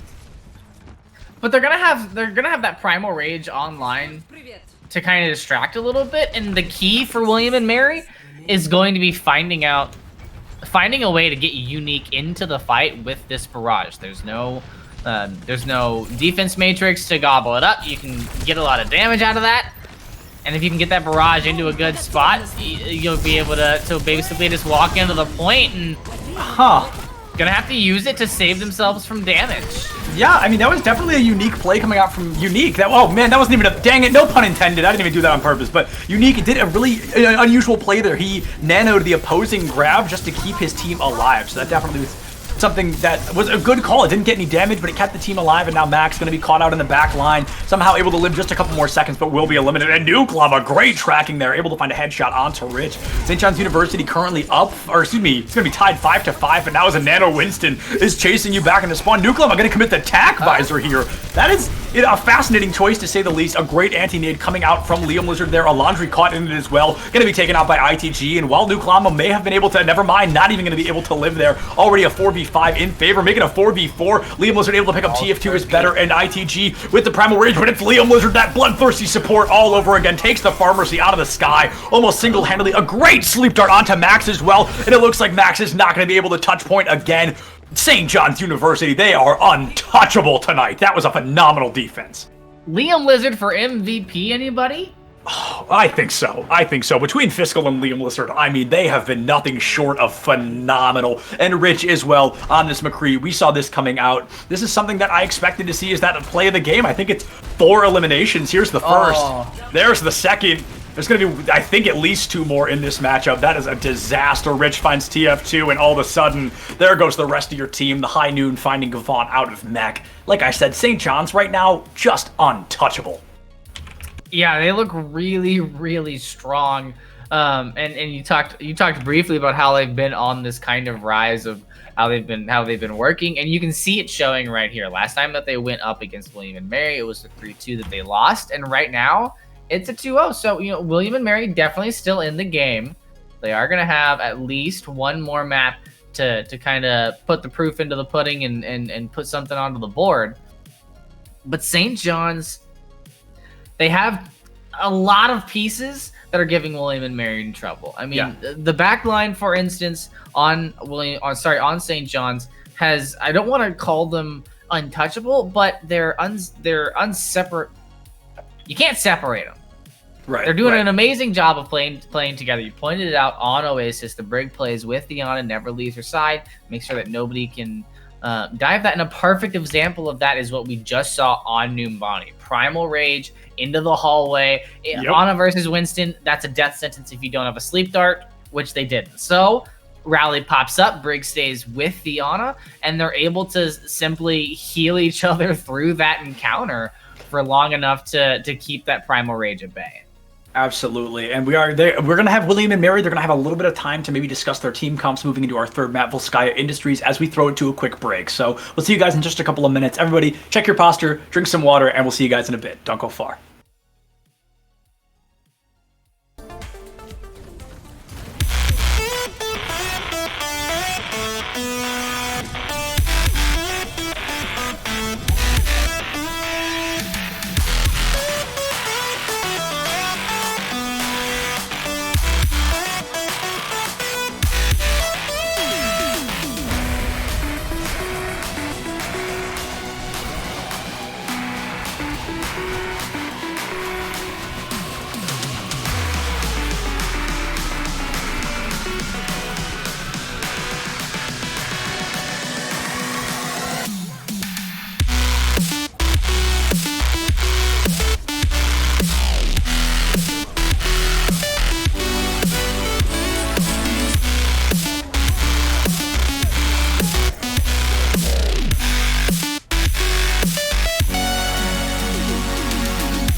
What is going on, tanks, healers, and damage dealers? Still Septilin, still Steidel here to bring you the third and possibly final matchup between St. John's University and William and Mary. St. John's, they secure a very convincing victory on both Oasis and Numbani. And moving into Volskaya Industries, this is William and Mary's final hour. Yeah, and it's not looking great on the horizon for them right now, just because Numbani and Volskaya back-to-back kind of tell the tale of each other. Because if you have difficulty taking the point of Numbani, it's going to be twice as difficult to take the point on Volskaya. The versatility between high ground and the point becomes much more important here, and your ability to actually work around that and use that to your advantage is imperative. Absolutely. We definitely saw a big difference between St. John's team comps that they could represent and William and Mary just not coming out with as much opposition. It looks like we're going to be seeing a little bit of a change here as Unique is going to be on the Sombra. That possibly might just be to get some kind of recon for William and Mary, but maybe they're going to try to use it to get an early hack. Maybe they're expecting a Laundry to play that Zenyatta. I'd like to see... Oh no! Yeah, I was gonna say I'd like to see it collapse onto Rich, but didn't hack the health pack because it was gonna give them away. And now that just rings the dinner bell for William and Mary. It really does. St. John's losing Rich that early on is a bit of a disaster, and Unique really put themselves on the line trying to get that kill, but luckily enough, Max was right there to help them out. Bizarre with a great freeze is coming through, and it's going to be even better for them now moving forward as St. John's just has great value. Also, Bizarre, I believe, is a sub-in, right? Was Bizarre playing last map? No, Bizarre is a sub-in. Yeah, I was going to say, I don't believe we've seen Bizarre yet today, so this is going to be a first. And it looks like they're going to be trying to get any kind of value super early on with this Mei. And I mean, it's going to work out for them well because Mei definitely gets value here on first point, especially up against Reinhardt. Ooh, and a minefield into that immortality field is going to make it difficult for the members of St. John's University to get out of that situation alive. But with Rich and ITG in this team right now, the way that the McCree and Reinhardt are playing with their Lucio makes it extremely difficult to pin him down to dish out damage. Yeah, absolutely. And I did just confirm that Fiscal is the one that was subbed out, so Bizarre is going to be playing instead. So definitely keep an eye on the swap and whether or not it's going to make or break the defense here for St. John, or excuse me, the offense here for St. John's University. Nucleum now swapping onto the Reinhardt early on. These Ryan's going to go toe-to-toe, but Liam Lizard already finds TF2 is better. Has the Shatter online and just slams it right into ITG's shield there. Rich able to find Max for the win as well, and ITG 7% away from a Shatter of their own. The attacking team secures first point. 5 minutes and 15 seconds left on the clock. I'll give style points for the attempted 360 shatter. Agreed. Oh, Alondri. Oh. But I'm going to take those style points and I'm going to put them back in my pocket. Because you don't want your Zenyatta in the front of the line like that. This is exactly what's going to happen. You're going to get a couple of kills, and now the ult bank is not just the only thing snowballing. Yeah, and talking of snowballs, one's about to come out right now. Snowball coming out from Bizarre. They're able to get a great Blizzard. Gonna force Alondra to use Transcendence, but it might not be enough. Bizarre, unfortunately, cannot hit the shot they're looking for, and Mr. Koala Man with the double bomb kill is gonna keep this fight open all over again. Another great Mei wall coming through, and it looks like it's gonna be able to block them off point for just long enough. Max able to touch for seemingly a fraction of a second before being ripped apart. Nucleum now on the Doomfist, looking to get a little bit of value from that. Not even going to get the chance, as 4 minutes and 26 seconds on the clock. St. John's finishes with more time than they started with. That is an impressive time bank, and honestly, I think it's kind of due to that early catch. You lose that Zenyatta early. That pretty much the way that St. John's decided to get aggressive after taking that Zenyatta eliminates the ability for Alondri to build up a Transcendence. So it's no longer an element of, oh, they just lost a healer. Now they've lost a life-saving ultimate that could have been online if you were able to keep yourself back, force a little bit of a poke damage, and build that up before the fight. And because that can't happen, St. John's is able to get onto the point, the Diva Bomb into the back that creeps around the corner. There's no shield there to save you from that, so that grabs two, and now you're onto a stagger getting onto point with a McCree on the high ground. And that's just a situation that, honestly, most any team here at EGF would have a little bit of an issue getting back from. Yeah, absolutely. William and Mary, they're going to be going for that Sombra Echo comp again, which I think just makes worlds more sense on the offense than it did on the defense. That did not make a whole lot of sense to me to have Sombra on defense. She doesn't do a lot of damage, and you were not farming EMP nearly as much as you needed to be to make that worth it. But now, Unique using this, I mean, that could be great. You could get into the back line, a hack on a Slurpee takes that Lucio out of the game, and Unique could really thrive off of that. But they're going to have to farm the ultimate, or the Sombra's not going to be worth it. And I'm kind of against going with it here. It didn't really prove to be too effective on the defense.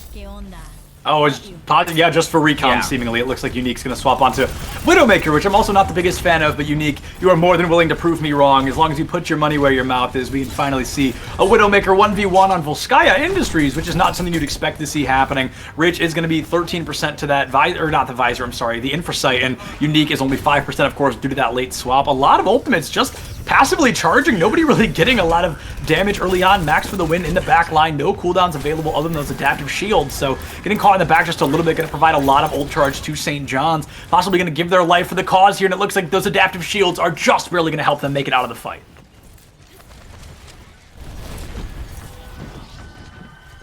It's going going to be a slow burn fight here as William and Mary are just waiting to do something. They're farming a little bit of ult charge, but overall they're just not getting the damage they want. Max for the win, getting a great pile drive, but taking a lot of damage in the process. The adaptive shields are not putting in the work, and here comes that 6-man ultimate from Widowmaker. The Infrasight, they're going to be able to hit everybody, and Unique already taken out by Rich before the ultimate even came down. Max for the win in the back line all over again, but he's just stuck at this point, hardly farming an ultimate, only 60% of that minefield, and everybody knows where he is. He is providing. I mean, I hope that St. John's was hungry because Max is feeding quite a bit right now.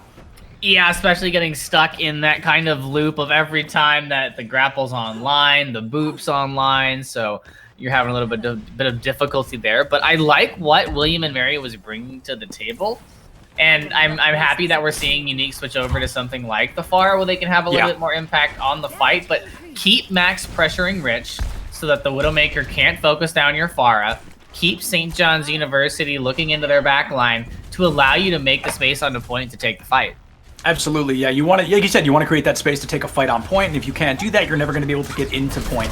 Max for the win. I expect some serious aggression here as he's getting super close to that minefield. The Ridge going to be taken out by Unique with a great rocket there. Liam Lizard taken out as well, so the amplification matrix now turned completely to naught. It's going to be in a super aggressive match, but Unique going to find the 3K here. Even a bomb commit from Mr. Koalaman, just an attempt to get back into mech. Might not be able to do something. No, they are going to be able to get back into mech, and Unique stuck in the mega room there, trying to find any kind of value. ITG taken out. William and Mary almost single-handedly thanks to this Pharah May. Actually, no, with a double boop from Max. Very nicely done. He does not do much for the fight until those final moments, but they are going to be able to cap first point. And St. John's, they're going to have to try to stall here on second. And a beautiful execution there, feinting that the pile drive was going to come onto the point, and then riding the wave onto the high ground, and basically negating the amplification matrix just by playing behind it. Yeah. Just playing completely behind it, and it was set up in such a spot where they couldn't just go to the other side and shoot. He was right over the edge of kind of a drop-off there on the high ground. They've only got 4 minutes on the clock, so no matter what, even if they capped right now, William and Mary would have less time than St. John's, but you know, a 4-minute hold on this point is not unheard of by any means. Full holds here on second point are relatively common. Either a team wins a fight and they cap point, or they never win and they get no percent. You never really see somebody win half a fight, but Unique already able to take Liam Lizard out here, almost going to give their own life for it. Unfortunately, going to get healed back up. You see the Diva Bomb coming out super early from Gavant, not going to find anything off the back of that either. Rich takes TF2 is better out, and Nuklama going to be taken out of that as well. Slurpee will fall to Max for the wins pile drive, and Unique going to be taken out by Rich. Max is far too deep into the back line, taken out, and Gavant picks up Rich there, so it is trade for trade here. These teams going absolute toe-to-toe. Toe-to-toe, and being able to take Rich back out of the fight's big for William and Mary, as they're able to have a little bit more presence on the point, and hopefully a little bit more presence on the push, because they've made him feel uncomfortable enough. Going to be switching over to that Tracer. Yep. And, you know, projectile versus projectile, I think Unique has the upper hand in that matchup versus Bazaar. Yeah, and honestly, I think Rich should just go back to McCree. I think that was working really well, and I think we saw a couple of unusual swaps, and I really feel get a lot more value out of McCree on the defense. ITG already able to pick up a Laundry, take her out of the fight there with that pile drive, and now it's going to be William and Mary in the 5v6 pushing into attack, and they're really just going to have to wait the 20 seconds it's going to take for a Laundry to get back to fight. And this is big money off the time clock right now. For St. John's University, you know, you've got an ult economy that's not too far off from where William and Mary is. You've gotten Rich, who just switched to the Tracer, but has already put themselves into contention for ultimates. You lose ITG, but it's a Hammond. Right, back very quickly. You've got 5 seconds till he's back to fight, so you definitely don't have to wait very long until that Hammond returns. And here comes Max with a very focused minefield there. Tries to find anything onto Slurpee, but all she has to do is walk a little bit to the left. Bazaar now committing a Blizzard, trying to get some value. Unique, able to take Slurpee out of the fight, so she's gone already. Gonna find this Baptiste possibly as well, only 5% away from this Rocket Barrage. Just needs one good rocket hit.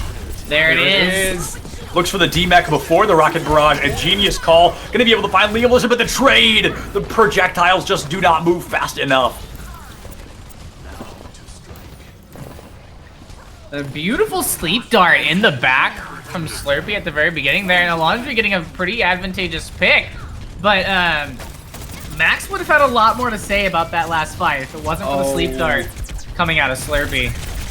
Oh, absolutely, Slurpee. She has not been missing those sleep darts when it really comes down to it. And Rich, like you said, that was a lot of damage, and Max could not run because that May just slowed down every single move. And with the Deadeye online, it's going to be up to Unique to get the burst damage out onto Mr. Koala Man to open that ultimate up when it gets back from spawn. Nuke Llama is, yeah, okay, Nuke Llama was going to be eliminated. He's going to have to commit that high noon relatively soon here, just as a fight opener, like you said. And TF2 going to commit the resurrection, so now they don't have that online for nearly 30 seconds. St. John's University are going to into this next fight with 4 ultimates online, but now that's going to be a good minefield from ITG. They're able to find two, excuse me, both Alondri and Nuke Llama. Gavant out of mech as well, going to be taken out. That's probably play of the game. Yeah. Especially if you can get the cleanup kills here. ITG showing how the Hammond should truly be played. Not going to commit to that fight. A good choice. But beautiful job waiting for the McCree and the Zenyatta to come up the elevator and walk off of the elevator before committing to the minefield. And also, just a small little thing, he made sure that mines fell off onto the elevator so that when they did jump off in an escape, there were mines there as well to meet them. Yeah, the patience of that commitment was absolutely huge. And Unique with another rocket barrage, gonna full focus the support line, excuse me, able to find a triple. So as I said, you know, easy play of the game. We might see Unique take it there. Here comes a Diva Bomb from Mr. Koala Man. Able to make a lot of space here in overtime, but unable to find any kind of elimination from it. Max for the win with a minefield of their own, and it looks like all these eliminations coming out from William and Mary. This is the Overwatch factor at its finest, my friends. That is kind of a term that I've coined, which talks about a team that waits until the very last possible opportunity, and then they all of a sudden remember how to play. And talk about remembering how to play, Gavant eats Bizarre's Blizzard. That was the win condition there if I've ever seen it. And we see that Nuke Llama just stoked that he's finally gotten an elimination 4.5 minutes into point B here. And he's going to show just a little bit of tactical crouching to share that. Gavant and Nuke Llama able to find 2 more eliminations. In St. John's, they're just going to be pouring into this one by one. They're trying to burn out this timer and stall for as long as possible, but they've got no ultimates to work with. That, and you've hit the overtime counter if you're not able to get successful picks. Exactly. It's just a matter of time until your respawns can't keep up with the pressure. Yeah, St. John's kind of crumbling underneath the Pharah there. I think they really needed to play a more consistent McCree or maybe commit 2 hit scan instead of 1, because in that final fight alone, starting from the moment Unique committed that rocket barrage, I think we saw 9 eliminations in the final minute of the fights. So they definitely need to keep a better eye on this Pharah.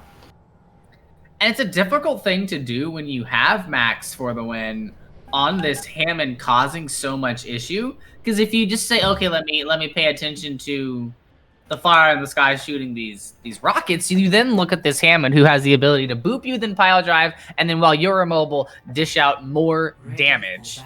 So you have this triple hit that you can get from Max for the win, causing a consistent threat in the back. However, I need Max to hit those pile drives. There's a couple key pile drives that we've seen missed, and many of them would have changed the pace of the game because of how Max is deciding to use those Hammond mines. He's not really prepping the mines, he's more placing them and then allowing for his team to force St. John's into that encounter.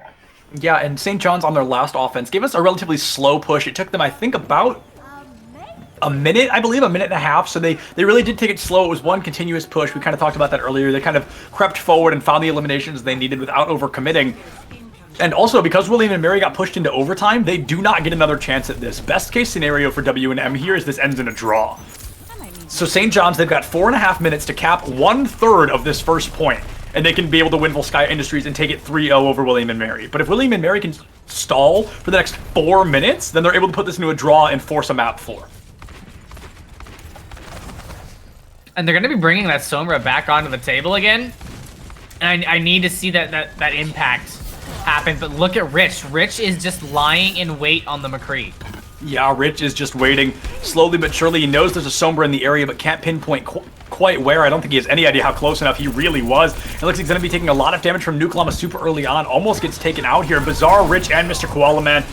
They've already found 3 eliminations. Nuke Llama is not going to find that 4th anytime soon here. William and Mary, they've already lost 4 on their team, and unfortunately, this may be it for them. We see a lot of damage onto Liam. Looks like you've already got to translocate out, and your translocator is not nearly far enough to escape. You have to commit another one onto point. 80% of that EMP, but Slurpee with the boop is going to be able to take you out of that fight. St. John's University, they do it in less than a minute. They secure that 3-0 victory over William and Mary.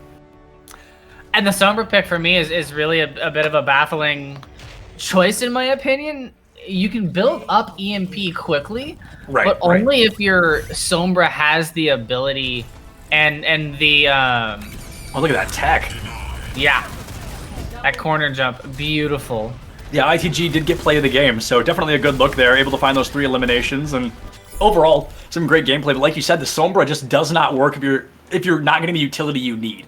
EMP, one of the strongest ultimates in the entire game, or in my opinion, the strongest ultimate in the entire game, and we just did not see the aggression that they wanted with it. Also, Liam Lizard able to get 11,000, nearly 12,000 healing while being constantly pressured by Unique there. So 30% of team damage taken, and that's while constantly being pressured by an enemy far. Oh my goodness, I got the hiccups, guys. I'm so sorry. But that is just absolutely impressive. Like, top tier job there. Impressive indeed. And one thing that I wanted to point out is just the fact that Nuke Llama didn't have to necessarily position themselves favorably. There was a lot of extra space created from the team to allow them to just kind of play the game however they wanted. Didn't come through on the Sombra. And this just goes back to the thing. I feel like you play that McCree on that last point, you get a lot more effect once they have to commit to the point. You get to actually put a challenge onto your counterpart and play a bit more of a role in the composition. But when you're playing that Hammond, when you don't have a shield of your own, you don't have the ability to show that presence of aggression at the choke that allows for the Sombra to isolate that pick, get the hack that's needed, and then you can kind of move forward onto the team. Absolutely. And we're going to honestly get to hear a little bit more about St. John's, and maybe we'll hear a little bit about how they thought that Sombra worked out for William and Mary, because, you know, they were able to win a 3-0 victory. We're going to throw it to a quick break, and when we get back, we'll be interviewing pretty much an interview classic here, an interview veteran, Mr. Koala Man himself. So we'll see you guys in just a couple of minutes. Welcome back, my tank healers and damage dealers. It is Septilence and Stidle here to bring you the interview of this final matchup here, of the end of this matchup here. St. John's University was able to take a 3-0 victory, a rather convincing one at that, up against William and Mary. And we now get to talk to the tank player himself, Mr. Koala Man. How you doing tonight, my friend? Doing pretty good. I'm sure you guys are doing great. You come out a phenomenal performance. You really bring the heat all the way. And I've got to ask, you guys made, you know, a couple of rapid changes in a couple of fights where you threw a couple ultimates away rather than committing them. The most notable one, I think, was swapping off your Tracer on Volskaya. I think you swapped onto the May instead. I think it was Bizarre. May have been Rich. Either way, you threw a couple ultimates away. So were you more confident you could win the dry fights with these new swaps, or did you think you were kind of backed into a corner where the ultimate wasn't really going to matter anymore? So for that point, we were talking about, we switched from the Rhine to the Wrecking Ball, so we wanted to have that extra damage in the back line, really. Right. That's what we were really focusing on there. We needed that Tracer to be able to go in and finish off, because the May really wasn't going to be able to wall anybody. I mean, they had Diva, they had Wrecking Ball, like, they had Pharah, they had Mercy. Like, who were we going to wall off, you know? It's it wasn't getting the value, and the Tracer working with the Wrecking Ball seemed to work out really well. Yeah, absolutely. I think, like I said, a couple of the swaps you made were definitely interesting ones, but they very clearly always worked out in your favor. So now I'm going to throw you to Stidle and see what he's got for you. So I'm a man of the future here. I love looking forward into people's records and kind of getting your 2 cents on how you feel it's going to go. And looking at your next 2 matchups as you go into the final 2 weeks, you're going up against St. Peter's, I believe, next week, and then following that, you guys play against Kinesis College. How are you guys feeling going into those matches, knowing let me flip my page, knowing that your counterparts up on the leaderboard, Delaware, are in the same situation? You guys have the same record, and as far as matchups go against what teams you're going up against, it's pretty much the same matchup. How do you guys feel versus them in that race? Right now, we've been working a lot on the new compositions. We've been watching videos. We've been studying up.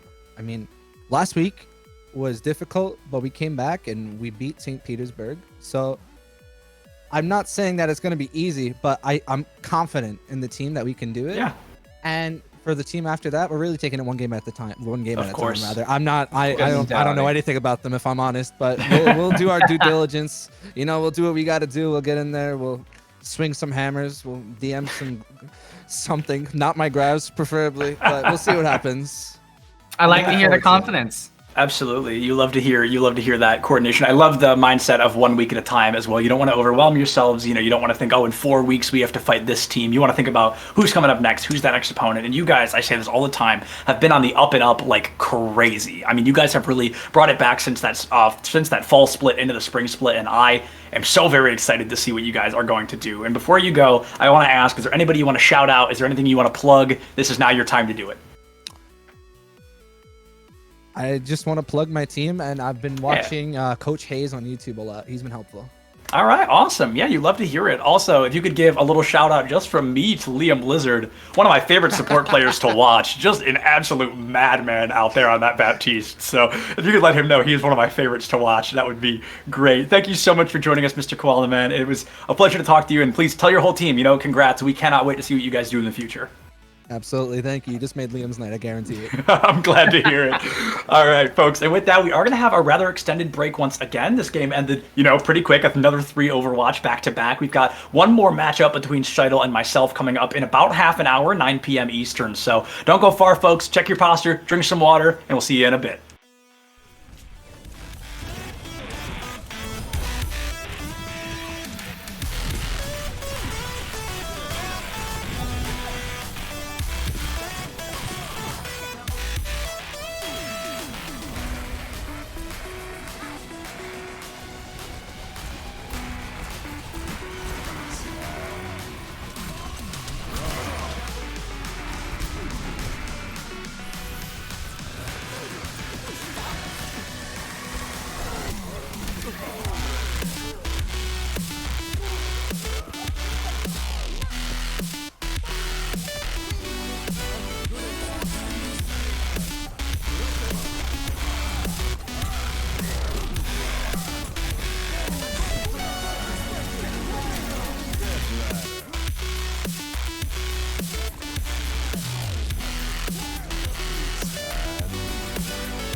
What is going on, you tanks, healers, and damage dealers? Still Septil and still Steidel for just one more game here with me tonight. I think Steidel's going to be following up on that finishing one, but this will be my final game of the night. We've got Niagara University versus DePaul University, and these teams are, there's a bit of a difference here in terms of where these teams are placed. We've got DePaul, I don't have it pulled up directly in front of me, DePaul sitting at currently our 8th seed, and Niagara sitting at our 17th seed. So there is a pretty large differential between these two teams, and I think, you know, we can all make those early guesses that DePaul may win this, but we've seen some crazy upsets here at EGF before. So I think, you know, Niagara, they may be down in terms of seed placement, but who knows? Maybe they come out swinging here today.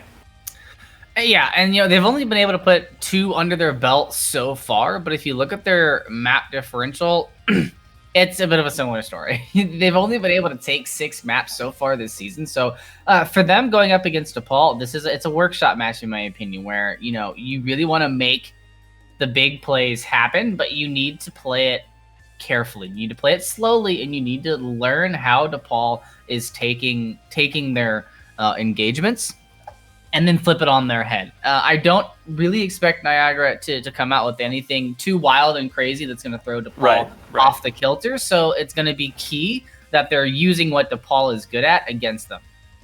Yeah, and DePaul currently sitting at 7-6 in terms of score placement, which is tied with St. John's and Delaware after their performances here today. So that's something to consider, is if DePaul can put themselves at 8-6, they'll move up to, I believe, our 7th seed. So they will move up 1 seed placement. We're going to be moving in to, not New Bonnie, Oasis Gardens here, and it's going to be, of course, DePaul versus Niagara. And a very quick shout out to DePaul's Smash Bros team, who's probably not watching, but they are very funny, and they're a bunch of nice guys. So I'm sure DePaul's Overwatch team is the exact same way. They're going to be coming in with that Winston Wrecking Ball comp going up against Niagara's Brawl comp. I mean, I just want to give that a mild advantage to the Brawl comp here, because without a Zarya, that Winston's going to get destroyed. Very true. That Winston's not going to have a lot of fun unless they can get some sort of extra burst damage just to make sure that whatever it is that Chronos lands on. Okay, thank you, Echo Loco. There we go. But this is a really important matchup for DePaul. And one that, although on paper it looks like they can just kind of relax and take their foot off the pedal, but when it comes to the standings, that isn't true. DePaul wins Delaware wins their game today, as well as St. John's winning their game today, and you're tied with those 2 teams in that 7, 8, 9 slot on the leaderboard. Right, absolutely. And Prime able to take out Sheridan right away. That's going to be huge for DePaul. An immediate 5v6 in favor of DePaul, of course. And now Chronos, I mean, 50% to Primal Rage. We've been here for 10 seconds. That is insane. But Chronos is going to be able to find a great shot there onto DC. And Crazy Monkey and Bread not too far behind. Oh no's if you're up against Chronos, because he is just bringing the heat. Already has that Primal Rage online. Wow. That's a quick one if I've ever seen it. In DePaul University, very, very early on, going to be taking not only control of the ult economy, but a beautiful positioning on the point where they don't really have to play at the choke or be too aggressive. They can just wait for Niagara to push into them. Yeah, they really just get to play patient here. It looks like they're going to be playing a little bit in that hookah there, trying to find some early value. And here comes Chronos once again. A great anti-nade out from Obscure as well. And Prime with a crazy rockets there. The Helix rockets from above take Crazy Monkey out of the fight. And Prime on the Soldier, I mean, already has that transformation. That's a triple kill. They're going all the way to spawn with this tack visor. Oh my goodness. And an early show of force just to kind of get the message across of, you know, we're not taking it easy on you. We're not going to allow any mishaps so that you can take advantage of that. We're going to play our best game, whether you're the best team in the league or the worst team in the league. It doesn't matter to DePaul. You know, it really does not. DePaul, they're going to bring their A game 100% of the time. And looks like Chrono's going to be dropping in from the high ground once again. Going to force DC to turn his back, and that's going to cost DC his life, it seems. A lot of damage coming out. Bread does pick up Echo Loco, and Prime able to find DC there as well. So the pressure coming out. The main tank now missing for Niagara University. That Nano Monkey just flying all across the map. Here comes that Primal Rage from Chronos, and the heat is brought per the usual here. Prime finds Velvet with that laser beam, and now DePaul University, they are just so set to already end this fight once again, already coming up on last fight here for Niagara.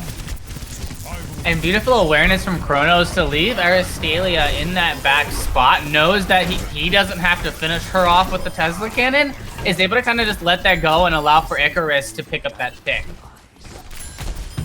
Yeah, Icarus there was able to get a lot of great damage on the Hanzo, and that Sonic Arrow has, you know, the hitbox on that thing is a freaking log. So we're going to see Icarus able to get some great shots with that Sonic Arrow. Looks like we might be seeing that grab. Yep, just going to go for that grab off point, but the grab Dragon's insult to injury does find Bread. We see Aristelia is going to be teleporting onto point there in DC with actually a two-man shatter. Zeph, however, in the back line, able to find 2 kills, and Obscure able to find a 3rd. The tank line already gone, and that Brigida with a 4K there from DePaul University. Niagara going to be 100 0'd here on Gardens. And DePaul right now putting down a defense. I mean, all they needed was the ability to take the point. From there, it seemed pretty textbook on how to dismantle what Niagara was bringing to the table. You get the Winston to just scrap DC 220 or 224, and from there, Prime and Icarus just have an open lane onto a very easily focused target who's in the front line. And it makes it very difficult to play Reinhardt when that's the situation, because, you know, not only are you having to peel for Chronos, but Echo Loco also diddling around in the back, so kind of keeping that distraction alive. I like the Junkrat pick, but they're going to have to collapse on targets and make sure that Bread isn't getting picked off by Prime. Right, yeah, in particular Prime, who can flank into the back line and get in there super quickly. Chronos and Echo Loco as well. If they move as a duo, the Junkrat's never going to win that 2v1. But here comes Chronos from the high ground, taking a bit of damage in the process. Not being as valuable here as they were in that early Garden stage, but now getting a lot of ult charge, already up to 30, taking a lot of damage in the process. But it's going to be Bread with that first blood onto Icarus. Their Chronos, critical condition as well, taken out by Sheridan. Niagara, they're up 4-6 right now. This is really their best opportunity, but Zeph able to find Sheridan now, and Bread committing their entire kit into a defense matrix, taking so much damage from Prime. In the back line, being knocked all the way down to 28 health. Echo Loco with the pickup there. A 5v6 in favor of Niagara still for, in favor of DePaul, excuse me, as now Prime is just already 10% away from that pulse bomb. As I say, that pulse going to come online, and it's almost a guaranteed stick with this Reinhardt. There it is, going to be getting rid of most of his health bar, but nobody's there to follow up on it quite yet. There's the elimination. 3 fall for Niagara in the blink of an eye. It's going to be a 3v6 in favor of DePaul, and the ultimates, they are pouring out for DePaul University here. And it was a really good start from Niagara University. They used Bread very well, allowed DePaul to get a little bit greedy, and then use that extra damage that you can dish out from that Junkrat to kind of deal with what was happening. However, DePaul very early identified that Bread was Niagara's win condition in that fight. Dedicates enough utility to separate Bread from the rest of the team, and in turn, completely eliminate them from the fight. Absolutely. We're going to see that Nano coming out super early, so Chrono's going to be looking for a couple eliminations from this fight, chasing this Zarya Crazy Monkey into the depths. So, I mean, hey, one monkey's going to take out another here as Crazy Monkey caught out on point on their lone. So here comes that Primal Rage, able to secure a double kill. The Shatter does hit Chronos, but the bomb from Echo Loco finds 2. DC and Velvet Demise meet their demise here up against DePaul University once again. Half the point already in favor of DePaul, and Obscure able to pick up Bread in the chaos. Prime not necessarily getting the best game. Bread really is winning that 1v1 matchup, but somebody from DePaul is always there to clean up that Junkrat right after. And this is real tricky. That was kind of awkward. Yeah, that was. Let me get a little bit of ult charge, and then I'll go ahead and leave you alone. But Niagara University on this re-entry need to find a way to enable Sheridan. That's their win condition. Get Echo Loco out of this suit. Use that tack visor, and retake the high ground preferably. But if you don't hurry, Icarus is already on the high ground, and attack visor is coming up. Yeah, no, looks like we're going to see Sheridan commit one pretty early on. Able to find 1, able to find 2. Talk about a win condition. Takes the Ana and the Soldier out of the fight here. Echo Loco going to be taken out of mech as well, but the tire from Bread finds 2 more. The DPS line from Niagara brings them to life for the first time in a long time, and as we hit 90% for DePaul University, Niagara is finally going to be able to get their first point cap. I would have liked to have seen Bread hold the tire there. Agreed.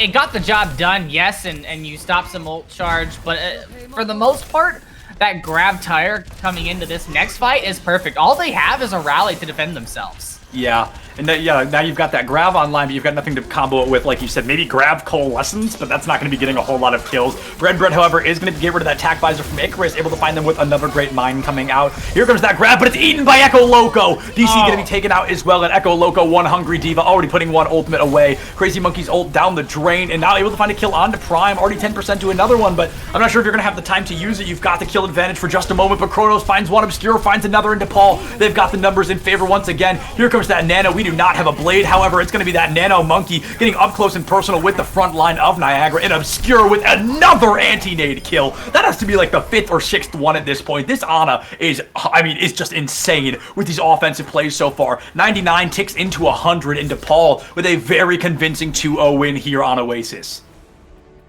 Yeah, convincing indeed. They finished the map with a pretty significant ult bank still in their pocket, and watching them play here, that might be where Niagara is going to be able to get their chance, is with the ult economy. DePaul didn't really do much staggering of their ultimates. There was one point where they committed 2 ultimates at the end of one fight and then 2 ultimates at the very beginning of the next fight, and left themselves with just, I believe it was just the Tac Visor online, or almost online. So you get that lull of ultimates, and that's when Niagara was able to get purchased onto the point. They used that Tac Visor to take advantage of the fact that the shield is down, then the defense matrix is busy, and from there are able to put together a good attack. So you just need to start looking for those openings a little bit more and be a slightly more aggressive about when they appear. Absolutely. Like you said, the ult economy may be Niagara's really one ticket in. They want to find and get ultimates super aggressive, super early on, and try to maybe get a couple ultimates out of DePaul. We saw some fights where DePaul was committing 2, 3 ultimates when they maybe could have just one with 1 or 2. So you think maybe Niagara, they just go into a couple fights dry, they take out those ultimates, and then they come in with maybe 6 of their own at that point.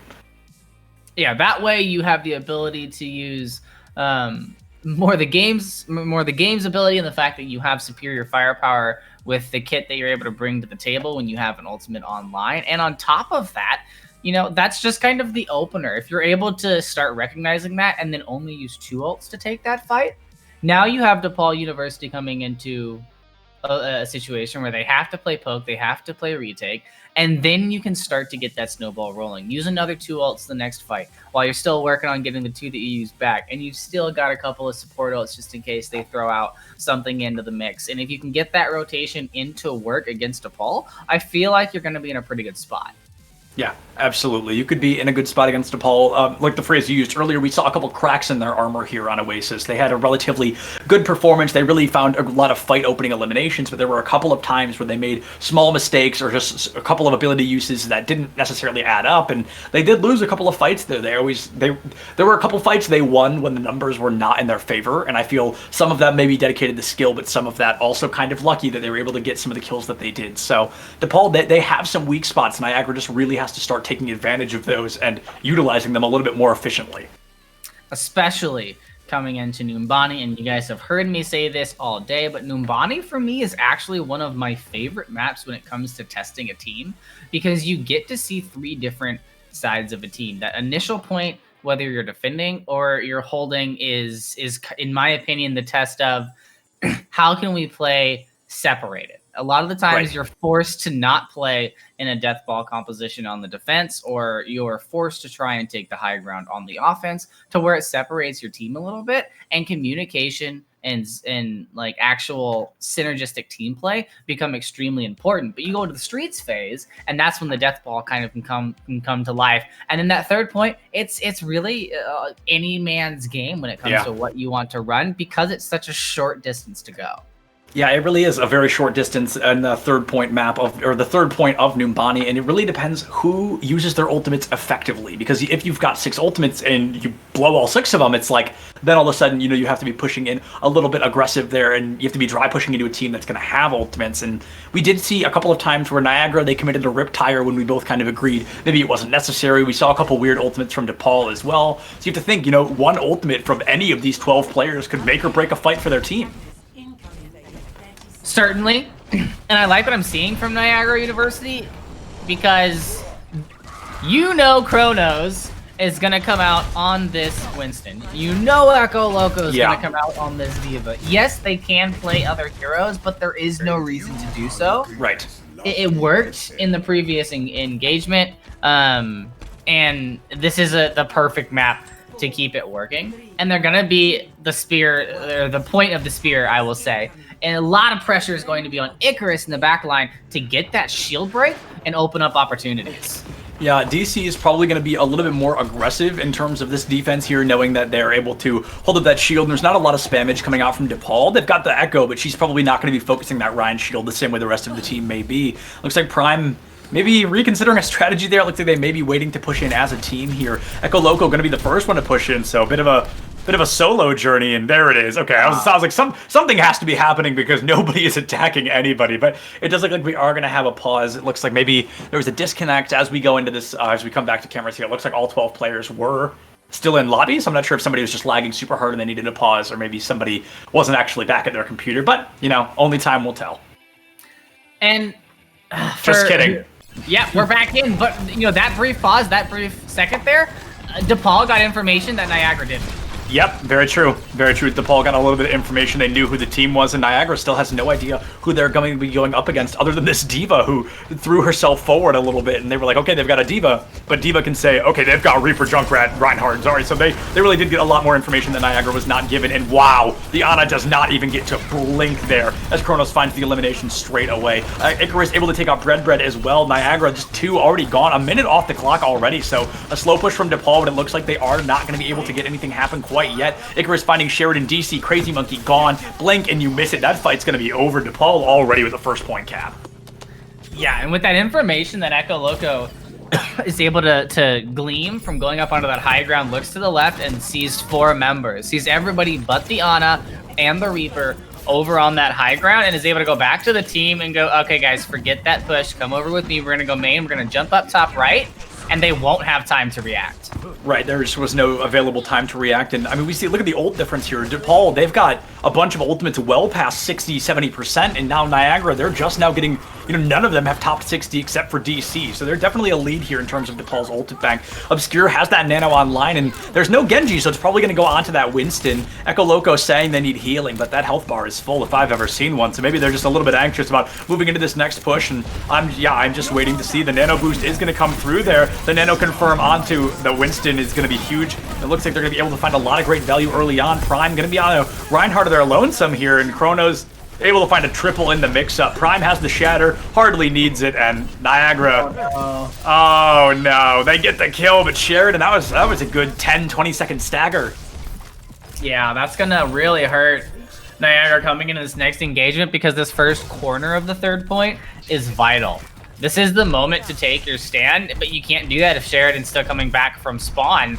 So not gonna be able to commit damage, has to kind of teeter around by the spawn doors, because if you're moving too much and that Winston Diva combination comes into the mix, it's a bad news bears. Oh, but if you get siphoned off, yeah, you're going to get caught off from the rest of your team. That could be huge. Echo Loco committing a bomb as well. Finds a double, making a triple as Obscure. Finds DC, excuse me. Now you've got to think, that was 2 ultimates that they could have held on to, because they've still got to get all the way around that first corner and push Cart into gold. Don't get me wrong, they've got 5 minutes to do it, so if those ults don't work out, you know, maybe the next 3 ultimates they're able to get in 5 minutes will. Looks like they may see an elimination onto the Ana super early on, and Kronos just trying to knock people off point. Prime going to find Bread as well. A little bit of a stun coming through, but it's not going to be enough. A shatter coming out from DC again, not going to be able to find the value they're looking for. Is Zeph with that Transcendence, keeps the entirety of the team alive. There goes DC, that main tank gone. Crazy Monkey playing that spin to win, but just not able to make it happen. Zeph and Icarus almost single-handedly carrying the team there with a 6K between the two of them. 4 minutes and 36 seconds left on the clock there. and a dangerous crossfire gets created when you have a Hanzo on one side and a Zenyatta on the other. The Zenyatta is able to call out flanks for the Hanzo able to call out flanks for the Zenyatta, and both able to kind of protect each other from across the map. And at the same time, when you come out and you're going, oh my god, where's this range damage coming from? You have to make a conscious decision of where you're going to go for that. And whether you went for Icarus or you went for Zeph, it didn't matter, because they were so far off the point that if you decided to go for either of them, that you brought yourself out of the fight and put it down to an advantage to DePaul. Yeah, definitely an advantage to DePaul. Like you said, just getting caught in that crossfire between Icarus and Zeph, that is so much damage, just flying willy-nilly, covering the carton. Even Crazy Monkey on the spin to win, just that wrecking ball got shredded in a matter of seconds. So it definitely was not working out for Niagara, and they've got, I mean, some pretty big shoes to fill here. They've got to break first point, let alone cap all three. And I need to see the aggression on the Kronos that Winston is getting in and out without with no opposition. For it. Yeah. And granted, Sheridan did try and bring the Reaper to the table last time around, but due to the fact that they got dove on the high ground, tracked down to the low ground, and then when they tried to do the cheeky teleport out, it got read by Echo Loco, so they were immediately able to boost back up onto the high ground and contest the Reaper. Yeah, Prime going to be caught out just a little bit. I'm not sure he's going to be able to make it out. I think Dash was already committed. Yeah, Dash was just committed there. He's able to make it out thanks to that great defense matrix coming out from Echo Loco. A lot on the side of Niagara, very low. Aristalia and Sheridan both falling critical condition there. DC taking a lot of damage as well in the process. Down to 70, down to 70 health and finally taken out. Sheridan does pick up Zeph with the Zenyatta. Now missing, and Bread just takes a grenade right to Prime's face, but Prime is able to make it out. Icarus picks up Bread, a 4v5 in favor of DePaul as they get another elimination onto Crazy Monkey and Aristalia trying their best to make it out, but the anti-nade again from Obscure going to be that final nail in the coffin, and DePaul with a full team kill there. Yeah, and you know what? At first glance, it looks like Prime got cut out early, but they played a bit of a bait and switch. Yep. They didn't allow Niagara to choose which avenue of attack they wanted to approach the point. They got the Genji to kind of bait the damage into that center lane. They threw the D.Va down there to make sure he could get out alive, but also to show aggro in that center lane, which forces DC to walk that alley. And in the process, the damage from the high ground is just a little bit too much for too long. Absolutely. Icarus now has that 78% Dragons online, and Prime going to be able to take Bread out before they can even push in as a full 6. Both those Dragons and Blade about to come in from behind them. Here comes Kronos as well, just dumping in the damage to Zarya bubble. It comes and it goes as Crazy Monkey is going to not be able to save DC there. Not enough damage in the world, or not enough healing in the world to prevent that kind of damage. Prime and Sheridan get a melee kill onto the opposing support. That was a lot of fun. They did that in simultaneous. Sheridan is able to find Kronos before Zeph picks up that Reaper. DePaul, they're about to have 6 ultimates online. Niagara, they're hardly close to even 1. Not only are you hardly close to even 1, but DePaul's going to be able to stagger these ultimates pretty significantly. And we've got 1, 2, 3 of those ultimates have the ability to wipe a whole team. One of those ultimates has the ability to stall for more ultimates to be made. 2 of those ultimates, sorry, the Transcendent's also there. And then Obscure has the ability to bring at least 1 ultimate back online extremely quickly by nano boosting somebody post-ult. Yeah, absolutely. You could really farm that right back up, whether they choose to Nano Blade or maybe they choose to Nano Kronos after his ult. But no, it's just going to be that classic Nano Blade. You know it, you love it. Prime going to find a kill on a Velvet Demise right away. Zep is taken out, but the rest of Sheridan's team behind his back is just ripped to shreds by DePaul all over again. Only 2 ultimates committed as well. I mean, a 6-for-1 trade is pretty good if you're DePaul. Now only a minute and a half left on the clock. 4 ultimates to make it happen. And Niagara still just coming up on 2 ultimates here. Important ultimates, though. Sound Barrier Death Blossom can get a lot done. Don't forget that DC is going to have a Shatter fairly quickly as well, and Coalescence coming online. So hopefully by the middle of this fight, all of Niagara's utility will be up and ready to go. And it looks like, oh no, Kronos with the Primal Rage. I think he's already gotten 1 off map. Make it 2. 3 are going to fall here to DePaul, and Kronos with that phenomenal Primal Rage in the front line there. Icarus able to find 2 more. That's 4 down already. Crazy Monkey and Aristalia. It's going to be a Lucio and a Dream here, but he's just not able to pick up that kill. It's not going to be a team kill as they're respawning. No way! No way! Aristalia gets the double boop off map. Both Obscure and Kronos slide down the side of the map, and Echo Loco picks up that kill. But that can be huge for Niagara if they can get back fast enough. Yeah, at this point, I'm totally okay with the whole team saying go, go, go, go, go. Our Lucio's going to catch up. Get in there right now. You need to be there before Kronos gets back into the fight. Just they do not push in fast enough. And to be fair, you don't have your Lucio, but I think they waited and spawned for one another when realistically they really should have just pedal to the metal, full throttle into point, because now they have to push into a full 6v6. There's another Blade online. Here comes that Riptire, and it's not going to be able to find a thing. It gets eaten up by the Winston bubble, and Prime with the Blade. Here comes the Transcendence. Here comes the grab. Ultimates left, right, and center. Prime finds 2. Prime finds 3, and Prime's looking for 4. Not able to quite pick up a 4th, but that is another team kill here in favor of DePaul University. Niagara, unfortunately, just cannot make the magic happen no matter how many boops Aristalia is able to get. An interesting grab onto the high ground from Crazy Monkey in that last fight. I think they may have just aimed a little bit too high and didn't hit the direct shot. So the grab just continued to fly. But Kronos right now, for me, very big fight. MVP so far. Yeah. I mean, the definite MVP of this matchup so far. I feel like either Kronos or perhaps maybe one of the Icarus is the other name that I was thinking of. I was gonna say one of the DPS players, and I couldn't think of it. But overall, I mean, Kronos has just made a name for themselves so early on. He has just brought dishonor on all of Niagara as they have just been demolished here throughout both Numbani and Oasis. And, you know, they're down, but they are not out. I assume we're going to be throwing it to a super quick break. We're going to let these teams check their fingers, you know, have a restroom break. Everybody check your posture, drink some water. We've got Volskaya Industries coming in hot in just a couple of minutes. We'll see you then.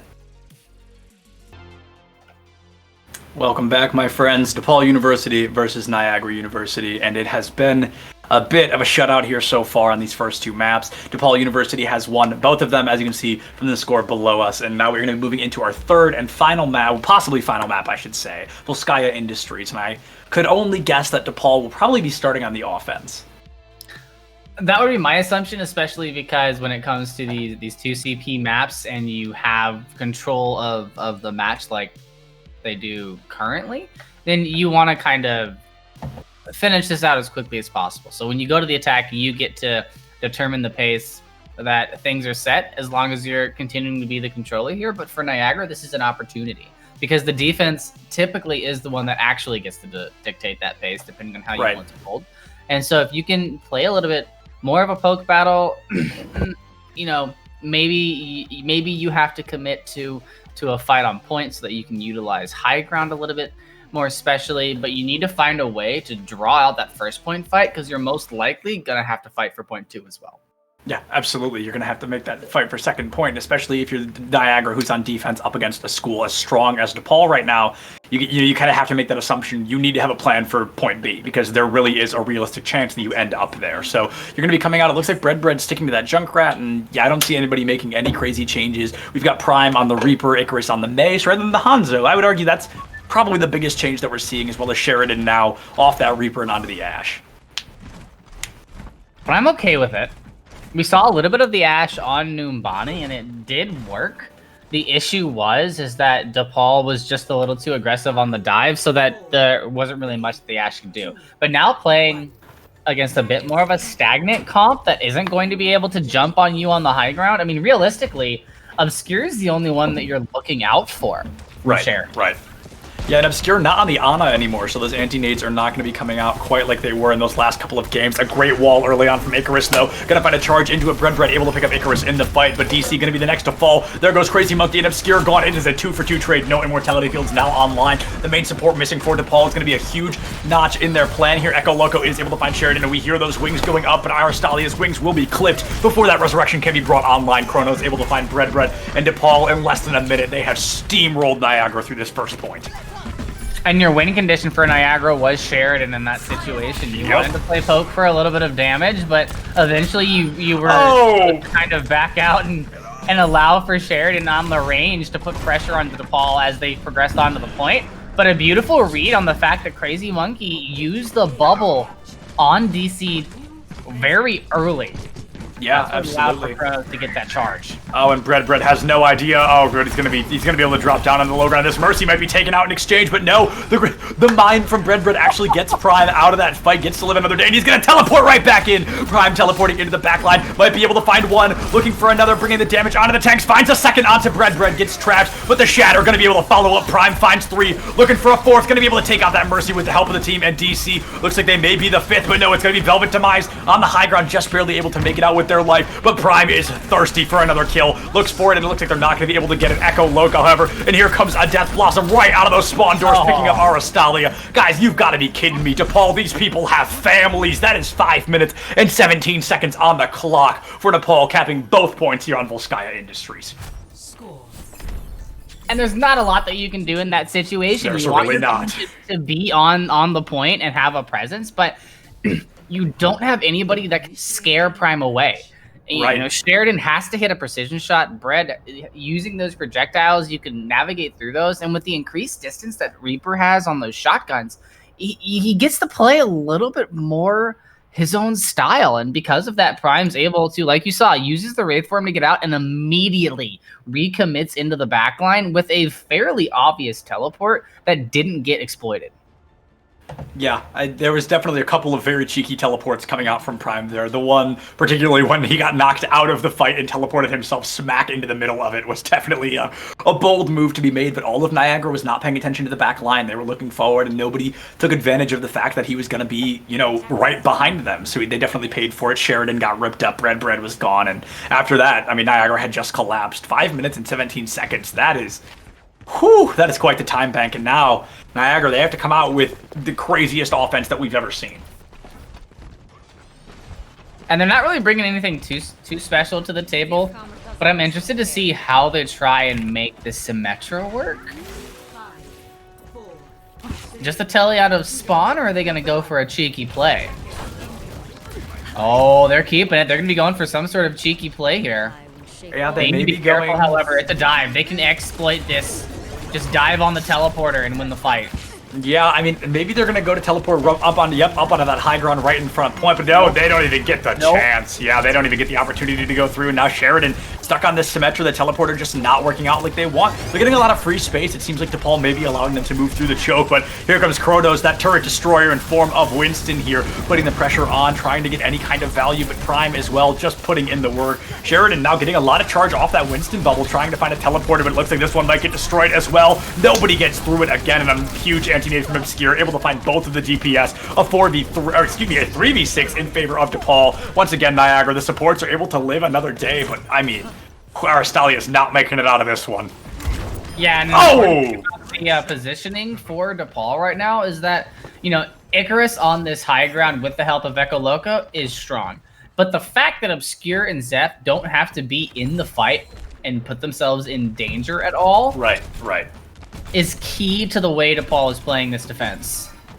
Absolutely. We're definitely seeing a lot of the way, like you said, they're playing this defense in a place where nobody's pushing way too far forward and nobody's giving up space they don't need. In particular, Obscure, who's able to get all the healing and anti-nades they want, but they're not pushing into the front line to do so. Now here comes Prime with a shatter. It's going to go right into the shield, unfortunately. Going to try to charge in, but going to lose that transformation before they can. Already 16% to another one, trying to find any kind of value late into the fight. Currently still a 5v6 as DC is just going to be respawning, and Prime in the back line looking for any kills that they can get, but Aristalia just barely able to stay alive as that Moira, Icarus, and Kronos pick up 2 kills, and I think we're going to see a little bit of Soldier 1v1. Sheridan going to tuck tail and run because I think they know Icarus is a force to be messed with. Prime is able to find the headshot kill onto them. Echo Loco just staring down that trap before dismissing it. DePaul University, they've already stalled 2 minutes. They've just got to do it for 2 more.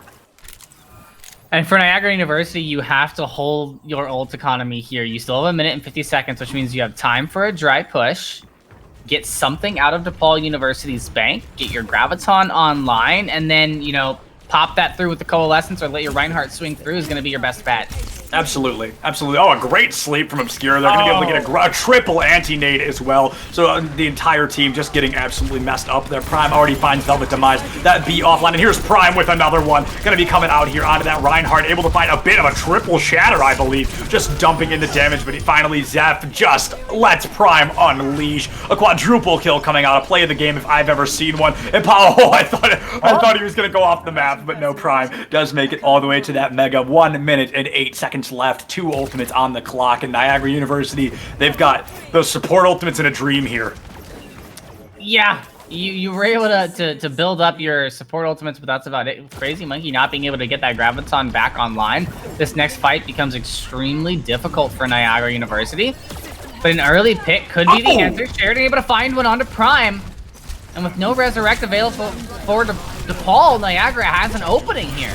Yeah, we see Coalescence coming out super early. Here comes Sheridan with Attack Visor of their own, but they are getting thrown around by Kronos here. Just unable to get any value with it quite yet. Take it out. Now Echo Loco finds, Echo Loco finds Sheridan. Icarus finds Bread, and the bomb from Echo Loco is going to have to do something here. It looks like it's not going to be able to get any kind of value. It looks like Aristalia able to find Obscure as well. Icarus takes out Velvet Demise. The support trade comes through Icarus. The next to fall, Prime picks up Crazy Monkey into this trades left and right here. These teams going toe-to-toe. Aristalia finds Echo Loco's mech once again in DC, just trying to find this Doomfist, but it's going to be Prime who takes out that Reinhardt. going to be able to get a double kill onto Aristalia as well, and I think Prime just single-handedly won the fight here for DePaul University, picking up a triple kill on the Doomfist, looking to make it a fourth, goes for the punch, but nobody is left alive to be punched. The overtime timer starting to tick away, and I'm not sure anybody's going to be able to touch, and no, unfortunately, they will not. DePaul University with the 3-0 of a lifetime, giving us our third 3 Overwatch of the night, and like I said, I think Prime just guaranteed that final hold for DePaul University. Yeah, I mean, I thought for a second we were going to be singing the praises of Aristalia there at the end of that. Moira just clicked that DPS button and found themselves controlling the point for a while, but the second Prime got back on that Doomfist, it was a completely different story. It was just a masterclass of how to play Doom, and like you said, Aristalia, there was that brief moment I also was like, maybe this is going to work out for them. Maybe they finally get into that second point, but that is not the place today. And I mean, just look at the fact, Prime, 70% kill participation, sitting at 27 eliminations. That is absolutely phenomenal. Some top-tier DPS gameplay. Don't skip over Zeph over there on that Zenyatta. 36% kill participation on the Zenyatta. So, you know, not only the front line of DePaul University putting in work for the back line as well, and it's going to pay off. They're going to take the day. Niagara, you're walking away from this with, you know, some VODs to show some pretty big gaps. There were a lot of areas that DePaul kind of just played basic Overwatch kind of slowly, and then there were a lot of situations where they were able to just gather information about your composition and execute quickly. So you need to be able to look at what were the cues from DePaul that tell you that they're going to do that they're going to be jumping onto the high ground on Numbani. What, you know, that diva going up there, maybe now that you've given away that information, throw somebody over there onto those 2 supports, even things up, make it so that next time they come in, there aren't 4 tanks in the exact, or 4 players in the exact same spot. So, you know, a lot of things to work on for Niagara University, and this is a great VOD to look at to kind of figure out those things. No doubt. We're going to be throwing into a super quick break. We're going to be interviewing Kronos, the Winston player there, that tank player for DePaul University. So we'll be back with that in just a minute. What is going on, everybody, and welcome back. Septilence and Steitel here to bring you the interview with Kronos, the Winston player for DePaul University. I actually, during one of our breaks, went out of my way to ask if Kronos could be our interview, because after those first 2 maps, I just absolutely wanted to talk to him about that gameplay we saw today. So Kronos, how are you doing tonight? I'm doing really good tonight. Yeah, you sure are, my friend. You did an absolute phenomenal job, you and the rest of your team as a whole. My biggest question is, so right now you guys are going toe-to-toe with University of Delaware and St. John's. You guys are all tied up for wins and losses, right? And there's only a certain amount of teams that can make it into playoffs moving forward. So I'm very curious to hear, what are you guys looking to do differently to really ensure that you can get ahead of these 2 teams? Practice more, I think. But I think that's the main focus. If we practice a lot, like we get ourselves together, I think we can win the whole thing. Yeah, absolutely. You guys really have been bringing the heat, so to speak, these last couple of weeks. All right, I'm going to throw you to Steitel now, who may have a question for you. I do, and it's about that aggression that you were able to exhibit on that Winston that you played. And you kind of touched on it briefly when you came into the booth, but you were getting into these fights and spending a lot more time than you traditionally see a Winston in those engagements without using your bubble to escape or your jump to get out or anything like that. Like, what's the process of, you know, of how that works? Is that you just being cracked, or is there somebody on your team that's kind of supporting you to do that? My Zarya, first of all, my Zarya gave me a bubble to jump in first, right? And I'm actually looking for some kills with the bubble if I can, like, deny the healing, like cut someone off. For example, like a Reinhardt, like we can focus the Reinhardt and they don't receive healing, like if he's like cut from the bubble. Yeah, absolutely. Yeah, you know, your bubble placement, there was a couple times. There was one time you ate a Diva Bomb. I don't even know if you did it on purpose. It was on Numbani. Your bubble completely negated the entire enemy Diva Bomb, and it was a huge play. And honestly, your Numbani, I think, was some of the best Winston play we've seen here at EGF in quite a while. And like you said, could not have done it without your phenomenal supports as well. So you guys did just an all-around stellar job, and I cannot wait to see what you guys do next. Thank you so much for joining us. Kind of a short interview, but we definitely want to get you back and let you be able to celebrate with your team, and we cannot wait to see what you do in these upcoming weeks. Thank you so much. Yeah, of course. Thank you. Have a good night. You too. All right, folks, and with that, we are going to be calling this game a close. I don't think we expected so many aggressive 3 Overwatches like we've seen today, but you never know here at EGF. It's either a bunch of game 5s or it's a bunch of 3-0s, and today just seems to be one of those 3-0 days. This is going to be my final game here at EGF tonight, but Shredder will be right back, or right back in about an hour, but back with Waffles, and they'll be back for you with a 4th game. If you liked what you saw from me, of course, you can follow me on my Twitter. Right below me, it's the very same name. A huge shout out to my good friend and producer Build for giving me all this great information in the back line, and of course, Steidel, thanks for being here. If I cast by myself, things get awkward. So it's always great to have a good co-caster. There's going to be some replays for you guys during the break, so go ahead and give those a watch. But for the time being, check your posture, drink some water, and I'll see you guys next week, but Steidel will see you in just a bit. Don't go far.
Welcome back, ladies and gentlemen. Septilence had to go, but we've got the wonderful Waffles stepping in on play-by-play for this next matchup where we're going to be having Fairfield University facing off against St. Peter's University, and these two teams coming up have a bit of a difference on the leaderboard, as St. Peter's the last couple of weeks have been able to secure a few wins, putting them to 8-4 at our 6th seed, and Fairfield is going to be at 4-9 at our 15th. Oh yeah, it is going to be, you know, an interesting matchup we have with we'll see what they bring to the table here.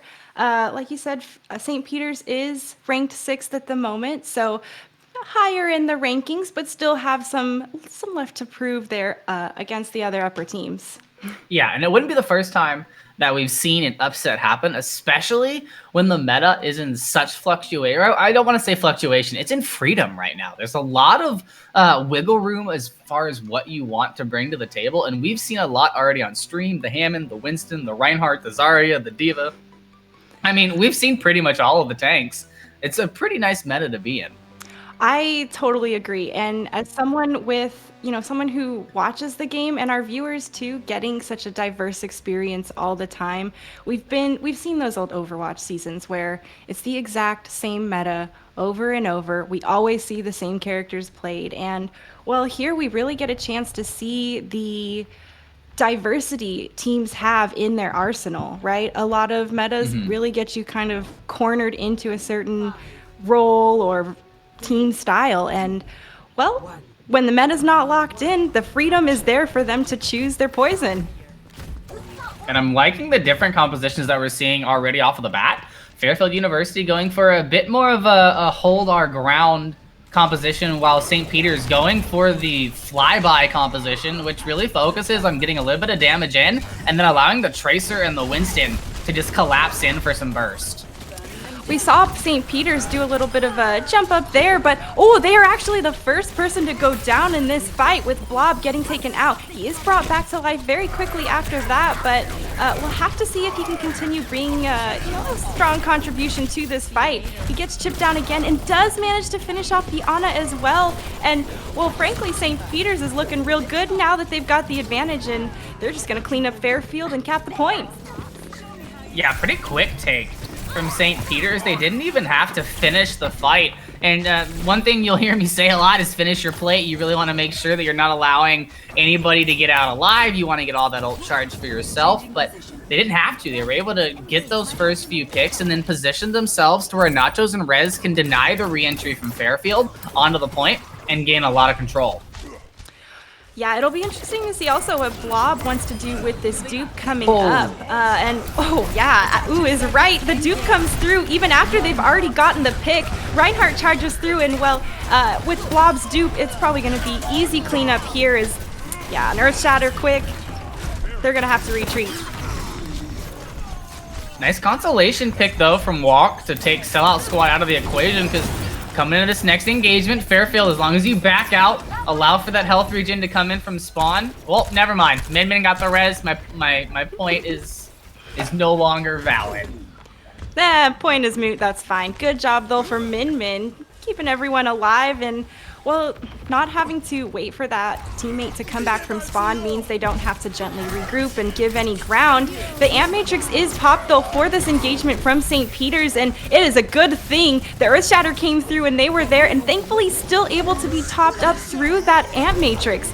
Now Fairfield has launched their own sound barrier for this assault, and we can see that Adric is trying to do his best to find anything here in the middle, but unfortunately Tracer just zips away from him and pulls him almost completely out of position away from his team. It's a bit rough as a Reinhardt in that kind of situation. Masks got separated onto the other side of the point, so you lose your Lucio. You don't have that speed boost anymore, and I mean, who on St. Peter's University do you even target at that point? Tracer can blink away, Echo can fly away, and the Winston and Hammond aren't even in your vicinity. Ooh, and when you don't have your teammates nearby, it is rough. Overtime has been triggered, though, so it is up to Fairfield to even stay on the point and try to keep a presence here. Doesn't look like it's successful, as OT is just gonna trickle down, and well, St. Peter's takes this 100-0. Ouch. Yeah, a very strong showing from St. Peter's University to come out the gate, and this is something that I expect them to do kind of consistently, just because where they sit in the standings right now, just beneath Quinnipiac, for their conference, they need every single win they can get. So the fact that you're playing up against a team that may not have a better record than you doesn't matter right now. You need to put the pedal to the metal, and you have to secure the win. Yeah, and well, they're going to be going into, you know, eventually some type of playoff game, and you want your ranking to have as high, you want to be as high ranking as possible, so you're seeded as best as possible as well. You don't want to be going up against some of the top teams and get knocked out early. But, you know, there's some strategy behind some of that as well. The doors have opened, and, well, we can see that both teams are headed towards the middle of the point, with St. Peter's going for the engage first. They do have the quicker comp, so not surprising that they have made it and established themselves onto the point early on. Winston is diving forward, but it looks like everyone is there to continue reinforcing him. Is getting peppered and pushed back, and well, it looks like they don't have the resources, especially after Riggs comes up with 2 to hold this point. And this is a bit of a batter and push kind of composition now out of St. Peter's. They've gone away from the flyby tactic of kind of just finding what picks they can on the edges of the fight, and now they've got Blob and Riggs working together. The Reaper pushes up front, the Genji dashes through the back, and there's nowhere for Fairfield to go that St. Peter's can't reach them. And there's so much burst damage that it's difficult for Gil and Masks to collectively play effective supports for Fairfield. It is tough for those supports, and well, Gil has been landing some really good antis. It just doesn't seem like the follow-up is quite there to capitalize on it. Oh, the Nano Blade, though, here it is. It is popped in favor of St. Peter's, and well, he's not finding any kills, surprisingly. It looks like Fairfield was ready to repel that, and well, they have that spawn advantage definitely there to help keep them alive and mitigate a bit of that damage as well. And Walk's the one responsible for mitigating that damage. Blade came out on the far, was able to hit a key concussive blast to move Riggs away from securing a kill. Didn't have the dash online anymore, so wasn't able to close that distance. The anti-nade comes through really nice, but, you know, mostly a discouraging anti-nade. Oh, I thought he was going to get... He is not going to escape after that. That was not a very sneaky teleport, in my opinion. But Soundberry has come through for Fairfield as they are going to continue to, you know, try to hold this area. But, oh, man, Blob is going to Death Blossom and just decimate their backline with it. And this is where you need to start playing catch and receive. If you're Fairfield University, you're getting outplayed in the front line. You're getting kind of battered down. The Reinhardt really has not been able to be as effective as you want it to be, so you need to start catching their DPS. When the Genji comes in aggressive, when Blob just teleports into the middle of your team, you need to have some sort of plan to immediately eliminate that threat and put yourself into a body advantage. And well, we are in OT, folks, as the fight is breaking out here on the point. The grab is thrown, catching many members of St. Peter's, and well, Fairfield is actually coming out on top for this fight. It looks like they are able to flip this point in their favor. They've given a couple, quite a few ultimates up for this fight, but it's worth it if they're going to be able to cap it and hold it right at 99.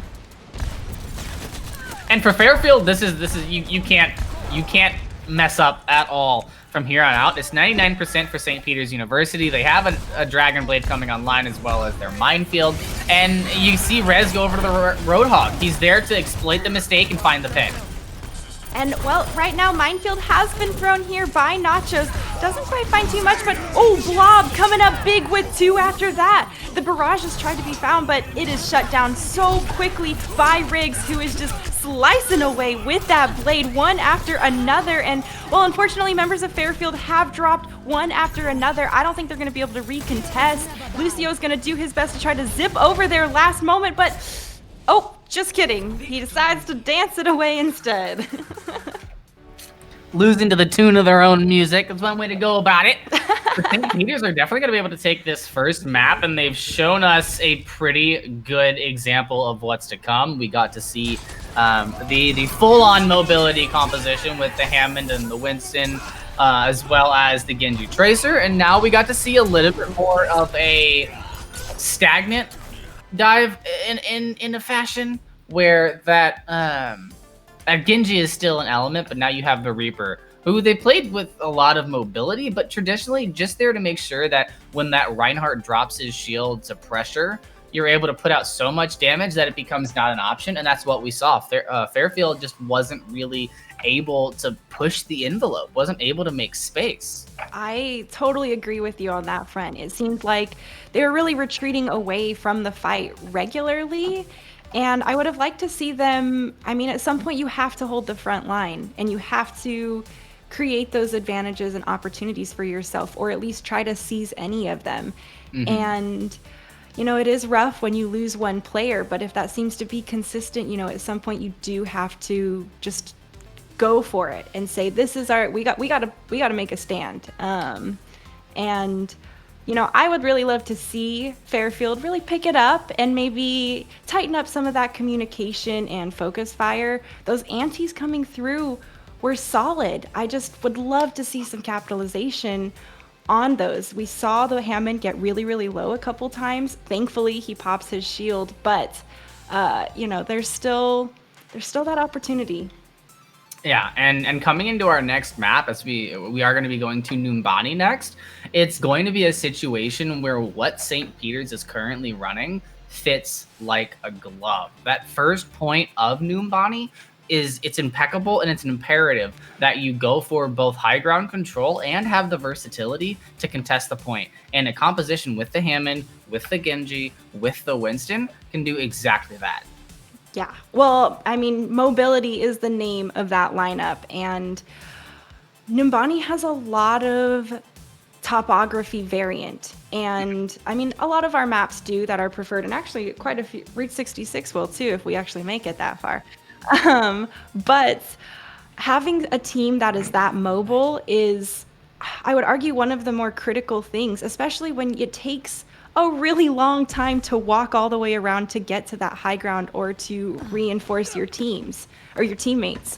And if your teammates have to drop out of position to run away, then it takes a long time for them to walk back.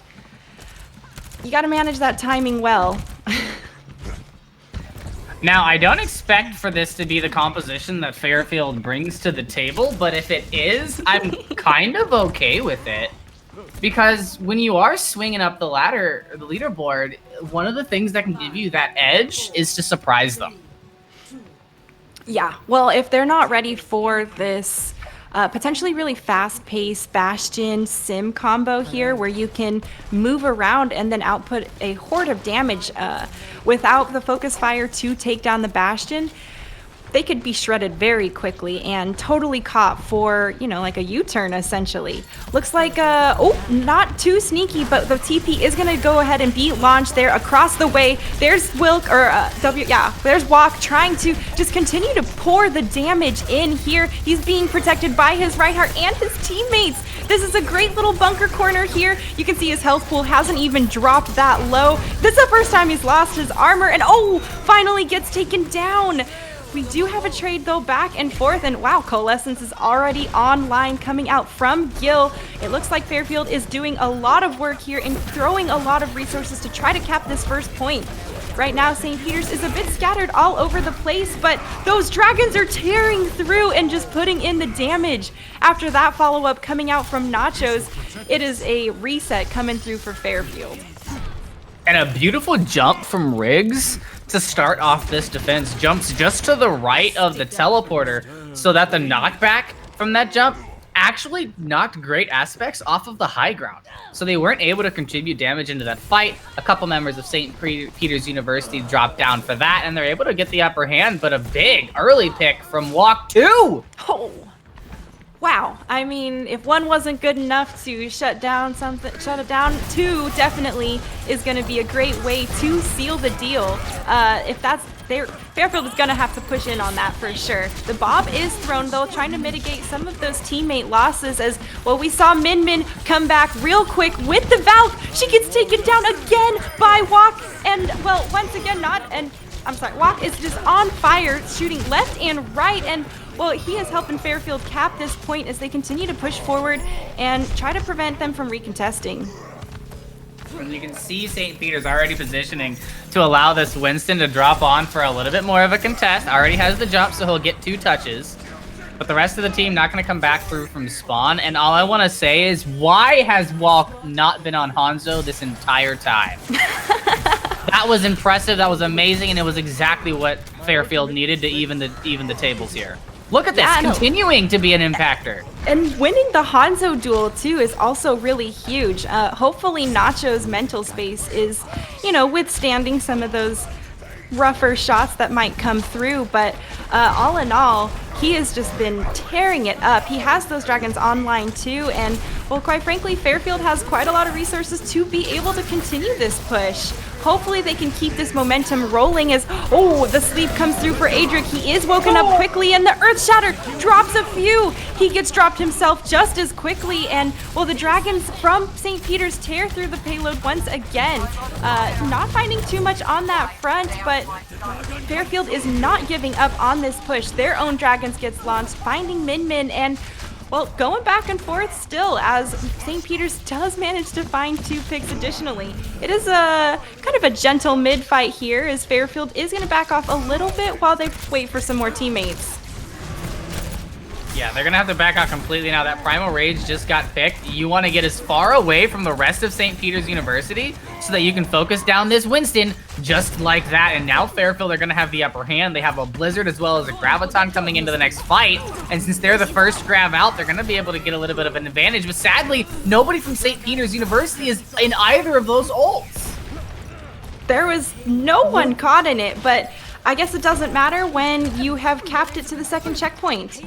They know they've got a lot of time to be able to continue to push and cap this 3rd point. And, with the way that Fairfield has been playing this round, it's possible they could absolutely be bringing something different to the table than what we saw for that first map. We've seen a great amount of aggression coming through, and, now they have been grabbed themselves, and, the wombo combo of the dragon grab is going to be a bit too much for them. And that's going to be a reset for Fairfield. And speaking of too much, St. Peter's committed the nano boost there as well onto Riggs on the Reinhardt, possibly trying to get that ult, the Shatter back online, because Bob and Coalescence on their own aren't too much to worry about for Fairfield University, whereas they're going to have a Shatter and a Dragon coming up. A Shatter. Walk gets picked early from that Fire Strike, so a lot of that front pressure and shield breaking opportunity for Fairfield has been removed from the equation. Looks like they're gonna wait for their Hanzo to come back, which honestly doesn't surprise me too much since he has been just absolutely on fire this match. The Earth Shatter comes through, and it is blocked by Adric. Not sneaky enough coming through, easily telegraphed there.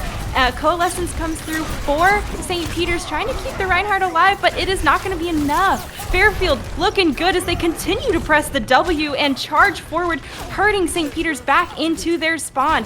Walk trying to get those last few picks, and he has Sonic arrowed them and scanned them out for the rest of his team. Everyone knows that they're headed this way. Bob is on the point now, preventing the payload from moving forward as Fairfield backs off a little bit to give some space here and, respect that auto turret that comes through.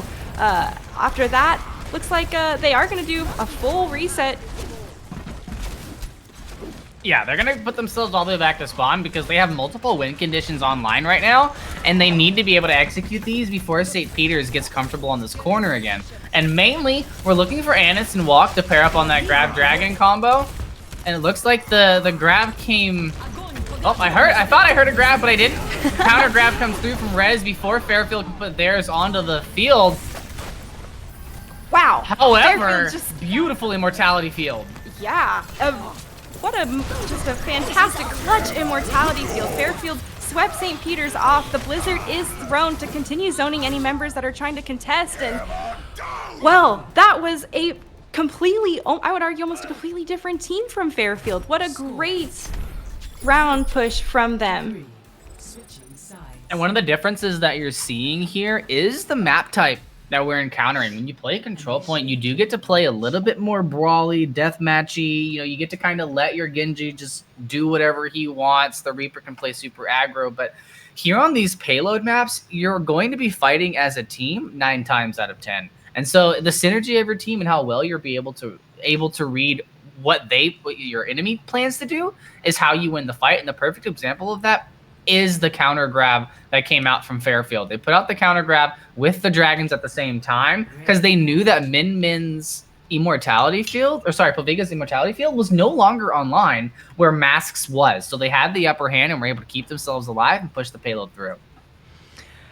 Just big brain plays coming out from the healers there, keeping everyone alive. Even on that Bastion push, I was really impressed that he survived as long as he did. And, well, honestly, his armor didn't even deplete for the majority of the time until right before he died. So huge props to them for being able to, you know, keep everyone up and, well, help execute the strat a bit. A little bit of the cheese sim Bastion strat, if that's what you guys call it.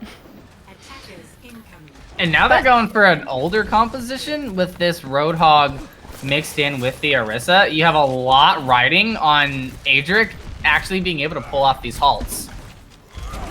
We'll have to see if the communication is there. We know the halt hook combo, the H squared, is a bit nasty, especially when all that focus fire comes through. Fairfield here is holding the high ground, and, well, they've actually forced St. Peter's to already use Immortality Field, and they've used their own as well. Right now, the fight is a little bit scattered here on the point as both teams are engaging. Reinhardt trying to hold his own, but oh man, they are going down left and right as St. Peter's takes the advantage and starts removing members of Fairfield from the point. And that was a good read from St. Peter's to realize what the Roadhog was trying to do. The Roadhog was trying to get on point to be a bit of a bullet sponge to allow for his DPS to kind of take advantage of the chaos created in that. Hopefully he can drag, you know, the Lucio or maybe Blob out of the open and into a situation where the rest of his team can help dwindle them down. But St. Peter's just kept focused on the problem at hand.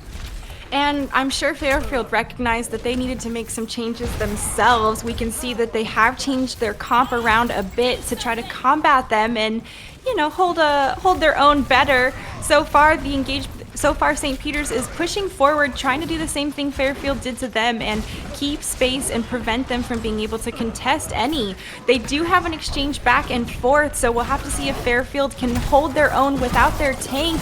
But right now, their healers are doing great work as the immortality is popped, keeping their Reinhardt alive. Now Gil pops his Coalescence. He doesn't get caught by the Earth Shatter, but a couple of his other teammates do. Looks like it's going to be enough, though, as well, a kill comes through from Adric onto the opposing Reinhardt. Now that one of the tanks has been removed from the equation of St. Peter's, it's going to be a good advantage for them, but once again, they have flipped it around. Adric himself has gone down, and, well, now it is tied up, and they have the same amount of numbers. We'll have to see who can come out on top after this, as both amplification matrices have been popped, and, well, Riggs just decimates after that, cleaning the members of Fairfield up. And Riggs has kind of been the MVP for me right now on this St. Peter's squad. The Zarya being completely controlling and honestly, you know, shielding and dominating in areas where the punish needs to come through from Fairfield, and it looks like the DPS from St. Peter's just aren't allowing for people to collapse onto Riggs. Yeah, it looks like Riggs also is not really feeling any of those effects from the recent patch change with your charge depleting quicker. He has been very strong and very charged for a lot of this round, and, well, it totally warrants your, you know, play of this match here. And the grab is thrown coming out from him. Members of Fairfield are stuck in it, and they are cleaned up after that. Moira can't even escape herself. Ooh, that is going to be tough for Fairfield to even try to hold it. I don't think they're going to be able to hold it here for this third point. They're going to have to do something different. And, oh, Riggs is finally taken down, and another person gets caught by the dragons as well. It is St. Peter's opportunity here to, it is Fairfield's opportunity here to hold this third point and actually stem some of the bleeding that St. Peter's has caused. Right now, oh man, Nachos is just putting in a lot of work. Both DPS for St. Peter's just carrying their team and cleared everyone. And that's all because of Blob and Nachos. Blob sat off all the way to the right, and Nachos sat off all the way to the left. And then we saw a little bit of tunnel vision from Fairfield. Their Reinhardt took the charge, and their Zarya immediately took to following. So what you do there is you put your tank line past their DPS line to the point where their DPS now have an effective crossfire to easily take them out before they could re-engage. Can't touch the payload at that point, and that crossfire just gets cemented, makes it very difficult to come out of spawn. And with Crossfire, that also means your opportunity to hide behind natural cover is significantly more difficult and, maybe not even viable because of the Crossfire. And the cover and support that they lend each other when they're, pressured or anything just is very discouraging for anyone trying to push into that or contest a third point like that and trickle out one after another. Yeah, and if you're Fairfield coming into this next attack, your goal is first point. You don't need to worry about Streets phase. You don't need to worry about the third point right now. You need to worry about taking this quickly, because your initial go, you were able to get this, but it took you 2 pushes. This time it needs to take you 1. Yeah, they only have 120 left on the clock, so not a horde of time, and they've instantly been scanned out there, so not going to be surprising as far as team comp be going up against. St. Peter's is going to be ready for them here on the high ground as Fairfield is going to push up forward. We'll have to see who decides to stay up here and hold the line. Rez is the first person to go down, though, and, well, he is brought back up just as quickly. They are even now, and, well, Fairfield is still peppering here from above, trying to create that opportunity for them to push. They are looking for a pick, as you can see Walk trying to continue to fight against those other DPS across the way here, and, well, he is getting pushed and bullied back into that hallway just a bit more than he probably cares to. Both Hanzo's just slinging it across, not finding too many kills here, and, well, 30 seconds left. They're gonna have to make any kind of move at some point if they're gonna cap the point. They're gonna have to drop down and create space for themselves. Rez actually opens up with a kill and another one to follow up. Oh man, this is going to be disastrous for Fairfield as they get grabbed on top of it. There's only 10 seconds left, and Moira here in the back just gets cleaned up after that. That's all she wrote. Yeah, that is... Took the words out of my mouth. Thank you. And a really troublesome piece of that, and I've used the word tunnel vision already once with Fairfield, but Walk for a good 15-20 seconds of that attack held the arrow waiting for the Ana to make a mistake on positioning, and it's not going to happen. Pavika, there's no reason for that mistake to be forced out from the Ana. There's no pressure going on to her. She doesn't need to move. So the amount of time spent waiting for a mistake to happen when there was no catalyst to cause that mistake, I believe that cost Walk a little bit. Could have continued that duel with the opposing Hanzo or Ashe, and you get one of those picks. You force the Mercy to the high ground, and you get a similar story to what we saw the first time around. I was hopeful after seeing, I was hopeful for Fairfield after seeing the first pick onto Rez as the Reinhardt. He was brought back very, very quickly right after that, so not really any chance to deny that Rez. I do think that he probably fell down just in time to die, so the body, his soul, more arguably, was in a safer spot for the Rez. But, we're going to have to see some changes coming through from Fairfield's defense, and it does look like they've opted to go the Bastion route again for this defense. They got a lot of time banked to hold. I want to say I'm okay with this, but I'm really not, because all that St. Peter... They have 4 minutes, and the Bastion composition is one that it gives the enemy a lot of time to think about what they want to do, switch it around, and execute that. Oh, Nachos And with the that's- opening pick.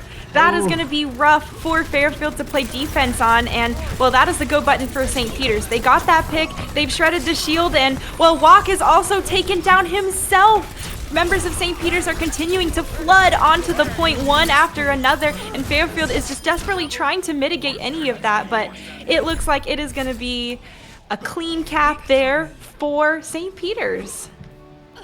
A clean cap, indeed, and at this point in the season, at this point in the split, this is kind of what you expect when it comes to these matchups, just because these teams are beginning to feel really, really comfortable in their matchups. And a team like St. Peter's, whose wins and losses have been all over the place. We've seen them beat some of these higher up teams. We've seen them lose to some of the lower teams. It's been a little bit up in the air, but recently they've been on a really good streak. And based on what I'm seeing, I expect that to trickle on into map 3. Yeah, I agree with you there. We've seen some pretty, all over the board gameplay, but hopefully St. Peter's can either stay the course and hold strong, or maybe we'll see Fairfield University bring something more and, really clutch it out and reverse sweep this if possible. But, we'll have to see what comes next. Our next map will be Volskaya. But before we go, folks, we're going to take a quick break. So grab a drink, grab a snack, and we'll see you back here for Volskaya. Hey folks, and welcome back. We are here seeing Fairfield University face off against St. Peter's University. If you're just joining us after this break, we are currently 2-0 in favor of St. Peter's University. Now, Scheidel, what does Fairfield really maybe need to think on or focus on more to break through kind of this hole that they've dug for themselves going into this third map at 2-0? We've seen some interesting compositions come through, and we'll have to. What do you think about it? In my opinion, keep going with the interesting compositions. Keep trying the fun stuff, because that little kink into the works, that bashing composition, it almost worked. The one thing about that didn't work for them was the fact that the Bastion ended up getting positioned a little bit too close to the edge, so the pillar did a lot of the blocking of the damage. Not to mention Nachos picked the Torbjorn right out of the gate. I don't think they were ready for that. Yeah, so I'd like to see them. I like the fact that they're continuing these surprise compositions if you don't know exactly where we're going to be or how we're going to play it. But once you get onto the point, you need to be able to focus your targets down. And I'm not talking about the tanks. I'm talking about Blob. Blob in the back line has been given so much freedom. He needs to have a leash put on. Yeah, he needs to be contained at some point. And, well, the charge comes through, and holy smokes, it is successful there onto Walk. St. Peter's is really doing a great job defending against this, wonky comp coming through from Fairfield a bit. And, well, that is just a full-on repel. Yeah, and Blob did something. I feel like that's a pretty good way to summarize how that attack went, but St. Peter's went left, Blob went right, and just got to put in as much damage from the outside there for pretty much free. And trying to get support ults up there from Adric, but that might backfire because you still haven't regained that health. Yeah, it took a little bit longer to regain that health than I would have probably expected. Oh, but the ante coming in, it is good, but it's not going to be enough for them to be able to capitalize on. She gets taken out from the side. She didn't even know Symmetra was there. And the res is going to be easy money, though, for Min Min, as, well, that Symmetra got taken down and the threat removed. Oh, man, it is going to be another reset coming through for them, Scheidel. And a curious decision to commit masks to go and help aspects there. Once that res comes through, you just kind of have to concede that fight. You have a pocketed Ana as well as a Genji in that room. It's a very difficult situation for any solo DPS to handle. Yeah, well, and St. Peter's has a horde of ultimates online coming up as well. So we're probably going to see a lot of flashing lights and probably this blade coming through, probably a nano blade. But all in all, St. Peter's doing a good job here, backing off as Fairfield is trying to just poke through this main archway. They decide to opt through, and, well, Blob gets that nano. He dives straight into Fairfield, who has Amp Matrix and Sound Buried themselves, but wow, he has gone full Avatar state as he just mowed down everyone on Fairfield. And the key there was the fact that he was able to avoid masks for the first kill. So he avoids masks on the first kill, jumps up, and then masks boop actually just sent him straight upwards. So it didn't actually put any distance between the Genji and the rest of the team, so it didn't negate the dash over the dash reset and allowed Blob to really just have a field day. With 60 seconds left, they're going to have to do something to shut down St. Peter's. The grab comes through, and, well, they are all stuck there in the high ground. And one goes down, and, well, they're down a man for this next push. Hopefully they can still make something out of it, like, you know, the good old San Francisco Shock. But it's not looking good, as Great Aspects also goes down after that. Nacho's just continuing to put in that nice crossfire and backline work that we've seen him do, and holy smokes, it is all DPS all in the kill feed. Yeah, Blob and Nachos are getting their due diligence in right here, right now, and already another blade up for Blob. They're gonna have another shatter coming into this. Barring a 6-man Deadeye and a huge shatter from Adric, St. Peter shouldn't have too much of a difficulty here, but Walk doesn't need a Deadeye. Oh, got some picks early here in the fight, but this is last fight territory. We see that Blob pops that blade, and he has just been absolutely lethal on it, left and right. Fairfield is trying to make a stand here on the point and do their best to cap, but right now it is just the Reinhardt and the Lucio trying to stall their hearts out against the Genji and the Mercy. It's not going to be enough, though, as they both go down. Hopefully, they can't even touch. Ooh, man. I gotta say, Blob's Nano Blades, for any Forged in the Fire fans here, it will kill. Man. I get that reference. Doug would be proud. Firefield's got a really, really big task ahead of them here, because they have to defend the point, but they don't get the luxury of defending the whole point. With only 75.7% taken in their favor on the first go around, St. Peter's only needs 75.8. So you really need just over 3/4 of the point. And for a team that's playing as quickly and aggressively as St. Peter's University, that's a 1 push, 2 push, a goal to reach, in my opinion.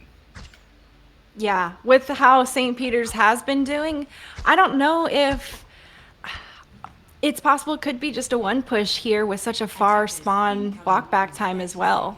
If Fairfield gets staggered just enough, they're gonna have to like only trickle fight coming back to point potentially. So hopefully they can, you know, maintain a really strong defense here. They've got that Widowmaker, so maybe St. Peter's will be ready for it. I don't know. What do you think? I feel like the way that St. Peter's is playing this is that they're going to position their supports in the back and let Rez kind of drive the bus, while Riggs, Blob, and Nachos, their whole job is to get quick picks. Nachos goes in for the disruption into the back line. There you see it onto the Lucio. He pops out. Blob goes in with the dash to finish up on some damage, and now without even using their shield, they can get some space and find themselves into a good position. Ooh, and well, right now we can see St. Peter's moving around here. The sleep is good though from Gil onto that Roadhog. He's not going to get overly punished for it, but he is discouraged, which is absolutely enough sometimes. But he's come back, not discouraged enough. I can't believe nobody followed up with his on that and continued to protect their Ana. She gets dashed right there as she is so low, and well, St. Peter's is now on the point here, looking to cap. Looks like everybody here is doing some early celebration and some reflection on this evening's games and a victory suicide as well. And that's a quick 3-0 for St. Peter's University. And, you know, if you've been watching from our first match today, it's kind of been the story to be told. Playing a bit of 3 Overwatch here today. But big surprise for me that last go round. D.Va goes to the high ground to help the Ana battle the Roadhog. Roadhog gets woken back up, but it didn't seem like that was communicated. It didn't look like when that Roadhog came back up that stairwell that the Ana was expecting it at all. Yeah, I'm surprised that her team didn't at least come over to reinforce and further discourage that Roadhog from pushing up that hallway. He retreated a little bit, but nobody paid enough time to him to, seal the deal and, really commit to it all the way, like you were mentioning at the beginning. Gotta follow through on your plays.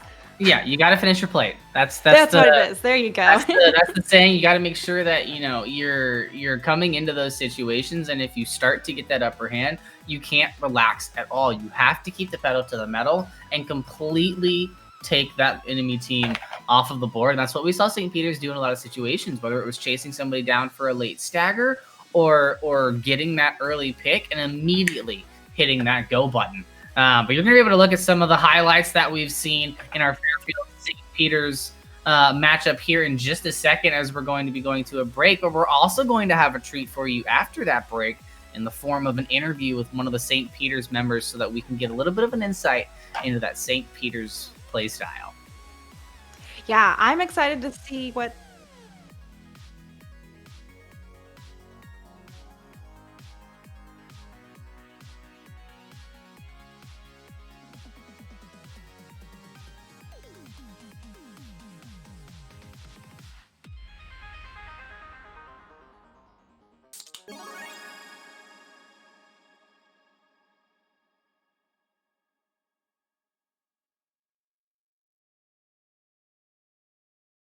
Adaptive circuits engaged. Reinhardt.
Welcome back, ladies and gentlemen, and we've got a treat for you right now. We've got Min Min in the booth from St. Peter's University. Min Min, how are you doing today? I'm doing good. How are you?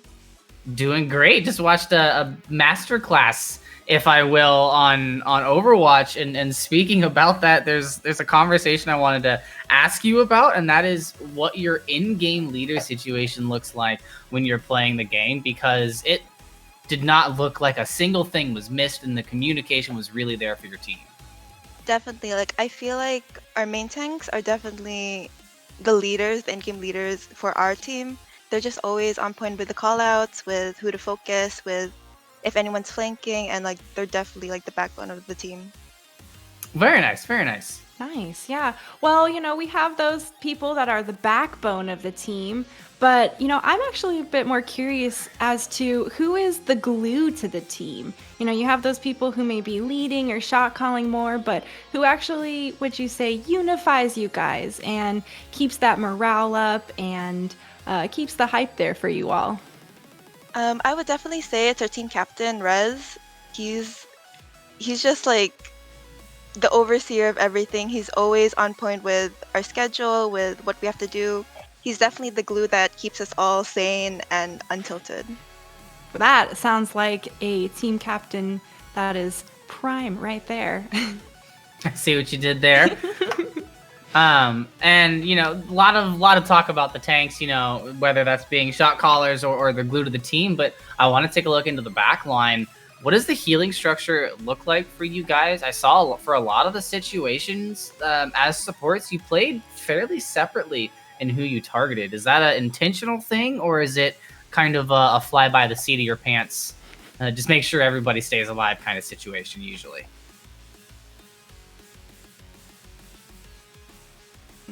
Since our best are such carries, like sometimes I just am hard stuck Mercy and pocket them. So usually that's what happens in our matches. So yeah. Nice. There you go. That's a good explanation for it. I was wondering why the Mercy was always in the front, but that's a perfect answer. Yeah, I mean, if you know that he's gonna put in the work that actually warrants the pocket, then, you're probably feeling a little safer up there in the danger zone. You guys do have a match coming up against St. John's, so, it is a rematch against them. Are you guys doing anything special to prepare or get ready for that, either mentally or gameplay-wise? Definitely, like, ever since our defeat, we've just been talking strategy, the meta. We've definitely been practicing Brawl more often, and we've been VOD reviewing, like, more than ever before, just because that defeat really was an eye-opener for us, and we want to, like, do better. Nice. Well, if you guys can, evolve from the last match and grow from those VODs, I wish you the best of luck and really look forward to seeing your matchup. Thank you. And before you leave us here, Min Min, I do have to ask, because we've got to give you your stage to stand on, your soapbox to shout from. Any shout-outs, thank yous, plugs? This is your time. I can't forget anyone on my team. Like, everyone on the team is so, like, chill, so amazing. Like, don't know where I'll be without them, but definitely our MVP is Goonman. Shout out to Goonman. Well, there you have it, ladies and gentlemen. Thank you so much for joining us, Min Min, and congratulations once again on the win. Please take our congratulations with you back to your team. Okay, thank you. And with that, ladies and gentlemen, it's going to wrap up our Overwatch day here at EGF. We've had a long day of 3-0s, a lot of really big showings of talent, and some teams that have a little bit to work on, but we're going to have to leave you with just a couple of things. Stay safe, don't be toxic, and have yourselves a wonderful evening.